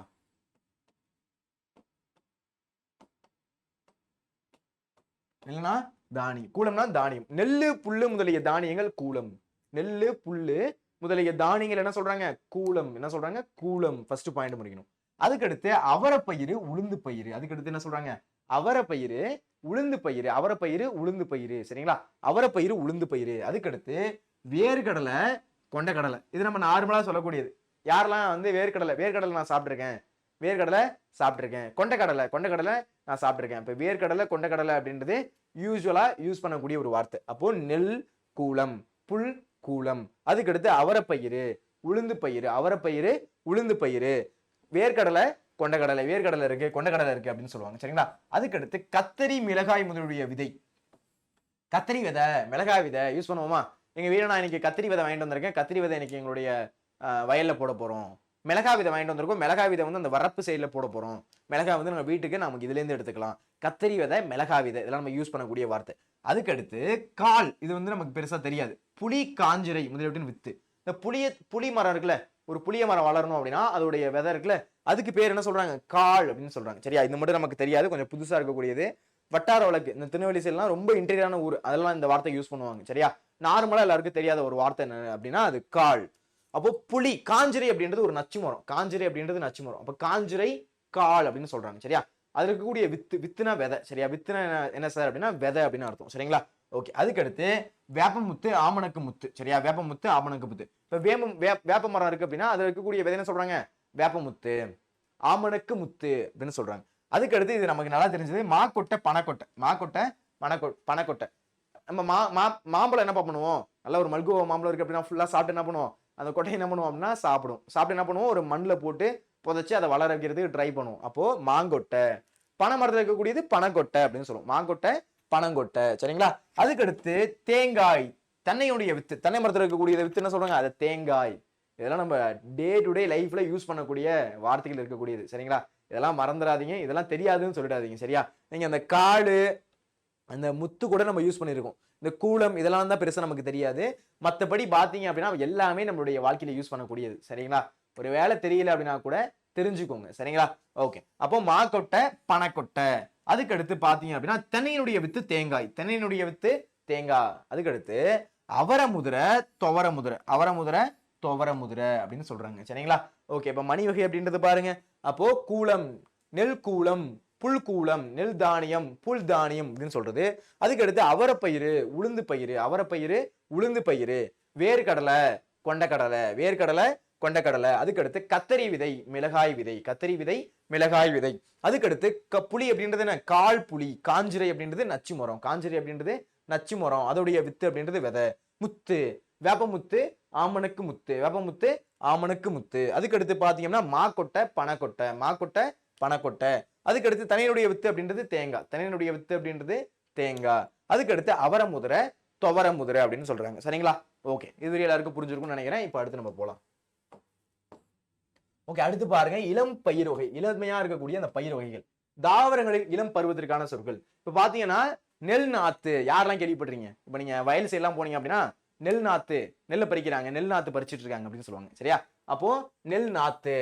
கத்திரி நாத்து, கத்திரில என்ன சொல்றாங்க? அதையும் நாத்து அப்படின்னு சொல்றாங்க. அதுக்கு அடுத்து மாங்கன்னு, புளியங்கன்னு, கன்று அப்படின்னு சொல்றாங்க. மாங்கன்னு, புளியங்கன்னு. மாங்கன்னு வாங்கிட்டு வந்திருக்கேன் இன்னைக்கு, மாங்கன்னு நட போறேன். புளியங்கன்னு வாங்கிட்டு வந்திருக்கேன், புளியங்கன்னு இன்னைக்கு நட போறேன். மாங்கன்று, கன்றுன்னு சொல்லணும். மாக்கண்ணு, புளியங்கன்னு அப்படின்னு நம்ம பேச்சு வழக்குல சொல்லுவோம். மாக்கண்ணு வாங்கிட்டு வந்திருக்கேன், புளியங்கன்னு வாங்கிட்டு வந்திருக்கேன். வாழை என்ன சொல்லுவாங்க? வாழைக்கு சொல்லுவாங்க வாழை கன்று அப்படின்னு சொல்லுவாங்க. வாழை கன்று அப்படின்னு கூட சொல்லுவாங்க. சரிங்களா? அதுக்கு அடுத்து வாழையின் இளநிலை என்ன சொல்றாங்க? குருத்து. வாழையுடைய இளநிலை ரொம்ப சின்னதா இருக்கு அப்படின்னா அதை குருத்துன்னு சொல்றாங்க. ரெண்டு விஷயம் நீங்க புரிஞ்சுக்கணும். சரிங்களா? அப்போ இந்த இடத்துல பாத்தீங்க அப்படின்னா மாக்கண்ணு, புளியங்கண்ணு, வாழைக்கண்ணு. வாழையினுடைய இளநிலை என்ன சொல்றாங்க? குருத்து அப்படின்னு சொல்றாங்க. என்ன சொல்றாங்க? குருத்து. சரியா? குருத்து. அதுக்கு அடுத்து தண்ணியினுடைய இளநிலைய பிள்ளை. இப்ப நீங்க வீட்டுல எல்லாம் பாத்தீங்க அப்படின்னா அப்பா சொல்லுவாங்க தென்னம்பிள்ளை வாங்கிட்டு வந்திருக்கேன், தென்னம்பிள்ளை வாங்கிட்டு வந்திருக்கோம், தென்னம்பிள்ளை அப்படின்னு சொல்லுவாங்க. என்ன சொல்லுவாங்க? தென்னம்பிள்ளை. இந்த பழமொழி எல்லாம் சொல்லும்போது கூட யூஸ் பண்ணுவாங்க. அது பிள்ளையை பத்தா கண்ணீர், தென்னம்பிள்ளைய வாங்கினா இளநீர் அப்படின்னு சொல்லுவாங்க. சரிங்களா? அதெல்லாம் அந்த பழமொழி எல்லாம் பார்த்துருந்தீங்க அப்படின்னா தெரியும். தென்னையின் இளநிலை பிள்ளை. சரியா? அப்ப தென்னம்பிள்ளை, தென்னம்பிள்ளை அப்படின்னா நம்ம யூஸ்வலா யூஸ் பண்ணக்கூடிய வார்த்தை. தென்னம்பிள்ளை, தென்னம்பிள்ளை இருக்கு அப்படின்னு சொல்றது. இப்ப நெல் நாத்து, கத்திரி நாத்து, மாங்கன்னு, புளியங்கன்னு, வாழை குருத்து, வாழை குருத்து. அதுக்கடுத்து பாத்தீங்க அப்படின்னா என்னது? தென்னம்பிள்ளை அப்படின்னு சொல்றது. சரிங்களா? சரி, இது எல்லாருக்கும் புரிஞ்சிருக்கும்னு நினைக்கிறேன். நெல் நாத்து பாத்தீங்க அப்படின்னா தெரியும். கத்திரி நாத்து, பைங்கூழ், நாற்று, கன்று, இது வந்து இளம் பயிர் வகை. சரிங்களா? ஓகே, அதுக்கு அடுத்து என்ன சொல்றாங்கன்னு பாப்போமா? பாருங்க. அதுக்கு அடுத்து விழாவின் இளநிலை குட்டி. என்ன சார் சொல்றாங்க? விழாவின் இளநிலை, விழான்னு வச்சுக்கோங்க, அந்த பனை மரம் இருக்குல்ல அதை சொல்றாங்க. விழாவின் இளநிலை குட்டி. அதுக்கு அடுத்து பனை நிலை, சாரி பனை நிலை தான் மடலி எழுது வடை. சரியா? விழாவின் நிலை அப்படின்றது குட்டி. விழாவின் நிலை அப்படின்றது இந்த இடத்துல குட்டி அப்படின்னு சொல்றாங்க. விழாவின் நிலை குட்டி அப்படின்னு சொல்றாங்க. அதுக்கடுத்து இந்த இடத்துல பாத்தீங்க அப்படின்னா பனையின் இளநிலை, பனை மரம் இருக்குல்ல, இந்த பிக்சர்ல பாத்தீங்க அப்படின்னா தெரியும் பனையோட இளநிலை. பனை மரம் பாருங்க, இங்க பாருங்க, இந்த இருக்கு பாருங்க. இப்படிதான் அந்த பனை மரத்துடைய இளநிலை இருக்கும். அது என்ன சொல்றாங்க? மடலி அல்லது வடலி. சரியா? மடலி அல்லது வடலி. இது நம்ம பெருசா கேள்விப்பட்டிருக்க மாட்டோம். மடலி அல்லது வடலி. பனையின் இடையோட இளநிலை. பனை இருக்குல்ல, பனை மரம், அதோடைய இளநிலையா சொல்றாங்க மடலி அல்லது வடலி அப்படின்னு சொல்றாங்க. அதுக்கு அடுத்து பைங்கூழ். நெல்லு, சோளம் முதலிய பசும்பயிர் பைங்கூழ். நெல் இருக்கு, ஒரு சோளம் இருக்கு அப்படின்னா அதோடைய இளநிலை என்ன சொல்றாங்க? அதை பைங்கூழ்னு சொல்றாங்க. நெல்லு, சோளம் முதலியவற்றின் பசும்பயிர் என்ன? பைங்கூழ். அது என்ன சொல்றாங்க? பைங்கூழ் அப்படின்னு சொல்றாங்க. சரிங்களா? ஓகே, இதுவரையும் நம்ம என்ன பார்த்திருக்கோம் அப்படின்னா இதுவரை இருக்கக்கூடிய இளம் பயிர் வகை எல்லாமே நம்ம என்ன பண்ணிருக்கோம் அப்படின்னா பார்த்திருக்கோம். இதை என்ன சொல்றாங்க? தமிழ் சொல்வளம் அப்படின்னு சொல்றாங்க. பாத்தீங்க அப்படின்னா தெரியும். அடிவகை பார்த்திருக்கோம். அதுக்கடுத்து பாத்தீங்கன்னா கிளை பிரிவுகள், கிளை பிரிவு எப்படிலாம் இருக்கு. அதுக்கடுத்து பாத்தீங்கன்னா காய்ந்த அடியும் கிளையும் பெயர் பெறுதல். அதுக்கடுத்து இலை வகை, கொழுந்து வகை. இந்த சைடு பாத்தீங்க அப்படின்னா பூவினுடைய இளநிலை. அதுக்கடுத்து பாத்தீங்கன்னா பிஞ்சு வகை.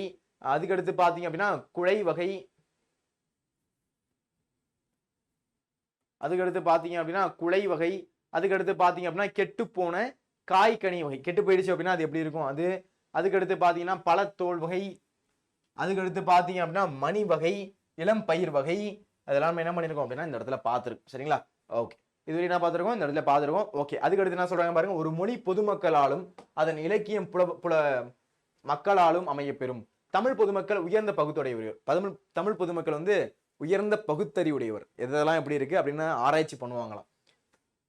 எத்தனையோ ஆராய்ச்சி நடந்து வரும் இந்த காலத்தில் எத்தனையோ மொழிகள் என்று கடன் கொண்ட ஆங்கில மொழியிலும் நூலிலும் இலையை குறிக்க லீஃப் என்ற ஒரே சொல் உள்ளது. அப்போ இங்கிலீஷ்ல பாத்தீங்க அப்படின்னா லீஃப் அப்படின்னு மட்டும் தான் சொல்லுவாங்க. வேற வார்த்தையை சொல்லுவாங்களா? இல்ல. அப்போ இந்த இடத்துல பாத்தீங்க அப்படின்னா லீஃப் அப்படின்னு சொல்லக்கூடிய ஒரே ஒரு வார்த்தை மட்டும் தான் இருக்கும் இங்கிலீஷ்ல. நம்முடைய தமிழ் மொழியில பாத்தீங்க அப்படின்னா எக்கச்சக்க மொழிகள், எக்கச்சக்க வார்த்தைகள் இருக்கு. பார்த்தோம்ல, எக்கச்சக்கமான வார்த்தை அப்படின்றது இந்த இடத்துல குறிப்பிடுறாங்க அப்படின்றத சொல்றாங்க. இதுல பாத்தீங்க அப்படின்னா வேற எதுவும் பெருசா கொடுத்துருக்க மாட்டாங்க. சரிங்களா? ஓகே ஓகே, இந்த இடத்துல பாருங்க, இது ஒரு முக்கியமான பாயிண்ட். அதுக்கு அடுத்து பாத்தீங்க அப்படின்னா எடுத்துக்காட்டாக பார்த்தீங்கன்னா கோதுமையை எடுத்துக்கொண்டு அதில் சம்பா கோதுமை, குண்டு கோதுமை, வார் கோதுமை முதல்ல சில வகை தான் இருக்கு. கோதுமை அப்படின்றது நம்மளுடைய உணவுப் பொருள் கிடையாது, அது நார்த்து சைடு உள்ளது. அந்த கோதுமையை பார்த்தீங்க அப்படின்னா அதுல ரொம்ப சில வகை தான் இருக்கு. ஆனா நம்மளுடைய நெல் வகை பார்த்தீங்கன்னு வச்சுக்கோங்க, அவ்வளோ நெல் வகை இருக்கு. பாருங்க, இதுல பாத்தீங்கன்னா நெல்லிலும் செந்நெல், வெண்ணெல், கார்நெல் என்று சம்பா, மட்ட, கார் என பல வகைகள் இருப்பதுண்டு. அவற்றில் சம்பாவில் மட்டும் ஆவிரம்பூஞ்சம்பா, அதுக்கடுத்து ஆனை கும்பன் சம்பா, குண்டு சம்பா, குதிரைவாளி சம்பா, சிறுமணி சம்பா, சீரக சம்பா முதலிய 60 வகை இருக்கும். எத்தனை வகை இருக்கும்? 60 வகை இருக்கும். அப்போ அது ஃபர்ஸ்ட் பிரிக்கிறாங்க, இந்த வகையெல்லாம் இருக்கு அப்படின்னு. அந்த வகையெல்லாம் பிரிச்சுட்டு அதுக்குள்ள தனித்தனி வகை இருக்கு. பாத்தீங்களா? அப்போ நீங்க அந்த கோதுமை எடுத்தீங்கன்னா ஒரு 4 கோதுமை, சம்பா கோதுமை, வால் கோதுமை, இந்த மாதிரி 4-5 கோதுமை வகை தான் இருக்கு. ஆனா நெல் வகையில பாத்தீங்க அப்படின்னா எக்கச்சக்கமா இருக்கு. இதுல அந்த சம்பா கோதுமை, சிறுகமணி சம்பா, இந்த இதுல சம்பால மட்டும், நெல் வகையில சம்பால மட்டும் பாத்தீங்கன்னா 60 வகை இருக்கும். அப்ப நம்முடைய தமிழ் மொழியில பாத்தீங்கன்னா எத்தனை வகையான பயிர் வகைகள் அப்படின்றது விதைச்சிருப்பாங்க, நினைச்சு பாருங்க. சரிங்களா? அதான் சொல்றாங்க. அதுக்கடுத்து பாத்தீங்க அப்படின்னா இவற்றோடு வரகு, காடை, கன்னி, குதிரைவாளி முதலிய சிறுகூலங்கள் தமிழ்நாட்டிலின்றி வேறெங்கும் விளைவதில்லை. அப்ப பாத்தீங்க அப்படின்னா வரகு, காடக்கண்ணி, குதிரைவாளி முதலிய சிறுகூலங்கள் என்ன பண்ணுது? தமிழ்நாட்டுல மட்டும்தான் விளையுது, வேற எங்கேயும் பெருசா விளையிறது கிடையாது அப்படின்றத இந்த இடத்துல சொல்றாங்க. சரிங்களா? ஓகே, வேற என்ன பாத்தீங்க அப்படின்னா அவ்வளவுதான். வேற எதுவும் இந்த இடத்துல முக்கியமான பாயிண்ட்ஸ் கிடையாது. ஓகே, இதுக்கு அடுத்து நம்ம பார்த்தோம் அப்படின்னா நம்முடைய நூல் வெளிக்கு வந்துடலாம். சரிங்களா? ஓகே, இந்த இடத்துல ஒரு சின்ன பாக்ஸ் கொடுத்துருக்காங்க. பாவனர் தமிழ்ச்சொல் வளம் கட்டுரையில் வித்து வகை, வேர் வகை, அரிதாள் வகை, காய்ந்த இலை வகை, இலை காம்பு வகை, பூமடல் வகை, அரும்பு வகை, பூ காம்பு வகை, இதழ் வகை, காய் வகை, கனி வகை உள்ளிட்ட வகை, தாவர கழிவு வகை, விதைத்தோல் வகை, பதர் வகை, பயிர் வகை, கொடி வகை, மர வகை, கரும்பு வகை, காய்ந்த பயிர் வகை, வெட்டிய விறகு துண்டு வகை, மரப்பட்டை வகை, பயிர் செறிவு வகை, நிலத்தின் தொகுப்பு வகை, செய் வகை, நில வகை, நன்செய் வகை, வேலி வகை, காட்டு வகை ஆகியவற்ற சொல்வளங்களையும் விளக்கியுள்ளார். இதெல்லாம் தாங்காது. சரிங்களா? ஏன்னா இவர் தமிழ்ச்சொல்ல பாத்தீங்க அப்படின்னா தமிழ்ச்சொல் வளத்துல மொழி ஞாயிறு அழைக்கப்படக்கூடிய தேவநேய பாவாணர் இது எல்லாத்தையும் என்ன பண்ணிருக்காரு அப்படின்னா எக்ஸ்பிளைன் பண்ணிருக்காரு. எவ்வளவு இருக்கு பாருங்க, 1-2 இருக்கு, இவ்வளோ வகையில் குறிப்பிட்டிருக்காரு. அதுல ஒரு சின்ன பாட்டு தான் கொடுத்துறேன். சார் சின்ன பாட்டா சார் இது அப்படின்ற மாதிரி சில பேர் கேட்கறது எனக்கு தெரியுது, ரொம்ப அதிகமா தான் இருக்கு. ஆனா அதை விட பாத்தீங்க அப்படின்னா இதுல மொத்தத்தையும் என்ன பண்ணிருக்காரு அப்படின்னா கொடுத்துருக்காரு. அதுல ஒரு சின்ன பகுதி தான் நம்ம இதுல பார்த்திருக்கோம், ஒரு புக்காவே போட்டிருக்காரு. யாரு அப்படின்னா தேவநேய பாவாணர். சரிங்களா? சரி, தேவநேய பாவாணரை பத்தி கொஞ்சம் பாத்துருவோமா? பாருங்க, நூல்வெளி, மொழி ஞாயிறு என்ன சொல்றாங்க? மொழி ஞாயிறு, கலை ஞாயிறுன்னு ஒருத்தர் இருக்காரு. யார் அப்படின்னா நான் முத்துசாமி. அந்த லெசன் இந்த வாட்டி என்ன பண்ணிட்டாங்க அப்படின்னா தூக்கிட்டாங்க. சரியா? உங்களுக்கு கிடையாது. இந்த வாட்டி பன்முக கலைஞர் லெசன் ஆட் பண்ணியாச்சு. சரிங்களா? ஓகே, மொழி ஞாயிறு என்று அழைக்கப்படும் தேவநேய பாவாணரின் சொல்லாய்வு கட்டுரைகள் நூலில் உள்ள தமிழ் சொல்வளம் என்னும் கட்டுரையின் சுருக்கம் பாடமாக இடம்பெற்றுள்ளது. இதுல பாத்தீங்க அப்படின்னா மொழி ஞாயிறு என்று அழைக்கப்படக்கூடிய தேவநேய பாவாணர் என்ன சொல்றாங்க? மொழி ஞாயிறு. வேற என்ன சொல்றாங்க? மொழி ஞாயிறு. மொழி ஞாயிறு என்று அழைக்கப்படக்கூடிய தேவநேய பாவாணர் சொல்லாய்வு கட்டுரைகள் நூல். என்ன நூல்? சொல்லாய்வு கட்டுரைகள் அப்படின்னு ஒரு நூல் இருக்கு. இப்போ நீங்க 10th தமிழ் புக் வச்சிருக்கீங்களா, அது மாதிரி ஒரு புக் இருக்கு. என்ன புக்கு? சொல்லாய்வு கட்டுரைகள்னு ஒரு புக் இருக்கு. அந்த புக்ல தமிழ் சொல்வளம் என்னும் கட்டுரைய சுருக்கம், தமிழ் சொல்வளம் அப்படின்றது பக்கமா போகுது, அதோடைய சுருக்கத்தை என்ன பண்ணிருக்காங்க அப்படின்னா நமக்கு லெசனா கொடுத்துருக்காங்க. சார் இது சுருக்கமா சார் அப்படின்னு கேட்கறது எனக்கு தெரியுது. சரிங்களா? ஓகே, இந்த கட்டுரையில் சில விளக்க குறிப்புகள் மாணவர்களின் புரிதலுக்காக சேர்க்கப்படணும். அதுல நிறைய பேருக்கு கொஞ்சம் கஷ்டமா இருக்கும் அப்படின்றதுக்கு சில பிக்சர்ஸ் ஈஸியா நமக்கு புரிஞ்சுக்கணும், அண்டர்ஸ்டாண்ட் பண்ணிக்கணும் அப்படின்றதுக்கு சில வார்த்தைகள் அப்படின்றது வச்சிருக்காங்க. பல்வேறு இலக்கண கட்டுரைகளையும் மொழி ஆராய்ச்சி கட்டுரைகளையும் எழுதிய பாவாணர் நிறைய இலக்கண கட்டுரைகள் எழுதியிருக்காரு. இலக்கண கட்டுரைகள் எழுதினவர் வல்லவர் யார் அப்படின்னா இவர்தான் பாவாணர். சரிங்களா? அதுக்கு அடுத்து மொழி ஆராய்ச்சி கட்டுரைகள், ஒரு மொழி இருக்கு அப்படின்னா அதுல என்னென்ன வார்த்தைகள் இருக்கு அப்படின்றத ஆராய்ச்சி செஞ்சு அதுல தெரிஞ்சுக்கிட்டது யார் அப்படின்னா மொழி ஆராய்ச்சி கட்டுரைகள் எழுதினது யார் அப்படின்னா தேவநேய பாவாணர். தமிழ் சொல்ல ஆராய்ச்சியில் உச்சம் தொட்டவர், நம்முடைய தமிழ் சொல்ல ஆராய்ச்சி, தமிழ் இருக்கக்கூடிய சொல்ல ஆராய்ச்சி உச்சம் தொட்டவர் யார் அப்படின்னா தேவநேய பாவாணர். செந்தமிழ் சொற்பிறப்பியல் அகர முதலி திட்ட இயக்குநராக பணியாற்றவர். செந்தமிழ் சொற்பிறப்பியல் அகர முதலி திட்ட இயக்குநராக பணியாற்றவர் யார் அப்படின்னா தேவநேய பாவாணர். உலக தமிழ் கழகத்தை நிறுவி தலைவராக இருந்திருக்காரு. உலகத்துல பாத்தீங்க அப்படின்னா உலக தமிழ் கழகத்தை ஒண்ணு நிறுவி தலைவராக இருந்திருக்கார். யார் அப்படின்னா நம்மளுடைய தேவநேய பாவாணர் அப்படின்றத இந்த இடத்துல சொல்றாங்க. ரொம்பவே முக்கியமான ஒரு லெசன். இதுல இருந்து பாத்தீங்க அப்படின்னா உங்களுக்கு இன்டீரியலா 1 மார்க் கேட்கறதுக்கு வாய்ப்பு இருக்கு. அதுக்கடுத்து இந்த உங்களுக்கு 5 மார்க் கேட்கறதுக்கான வாய்ப்பு இருக்கு. இதை நீங்க ஃபுல்லா நீங்க படிச்சிட்டீங்க அப்படின்னா இதுல இருந்து வரக்கூடிய கேள்விகளை நம்ம ஈஸியா என்ன பண்ணலாம் அப்படின்னா அட்டன் பண்ணிடலாம். சரிங்களா? ஓகேப்பா, இந்த வீடியோ உங்களுக்கு பிடிச்சிருக்கும் அப்படின்னு நினைக்கிறேன். பிடிச்சிருந்துச்சு அப்படின்னா ஒரு லைக் ஒன்று தட்டி விடுங்க. உங்க ஃப்ரெண்ட்ஸுக்கு இந்த வீடியோ கண்டிப்பா ஷேர் பண்ணுங்க. இது போன்ற யூஸ்ஃபுல்லான வீடியோஸ்க்கு நம்ம சேனலை ஃபாலோ பண்ணி சப்ஸ்கிரைப் பண்ணுங்க.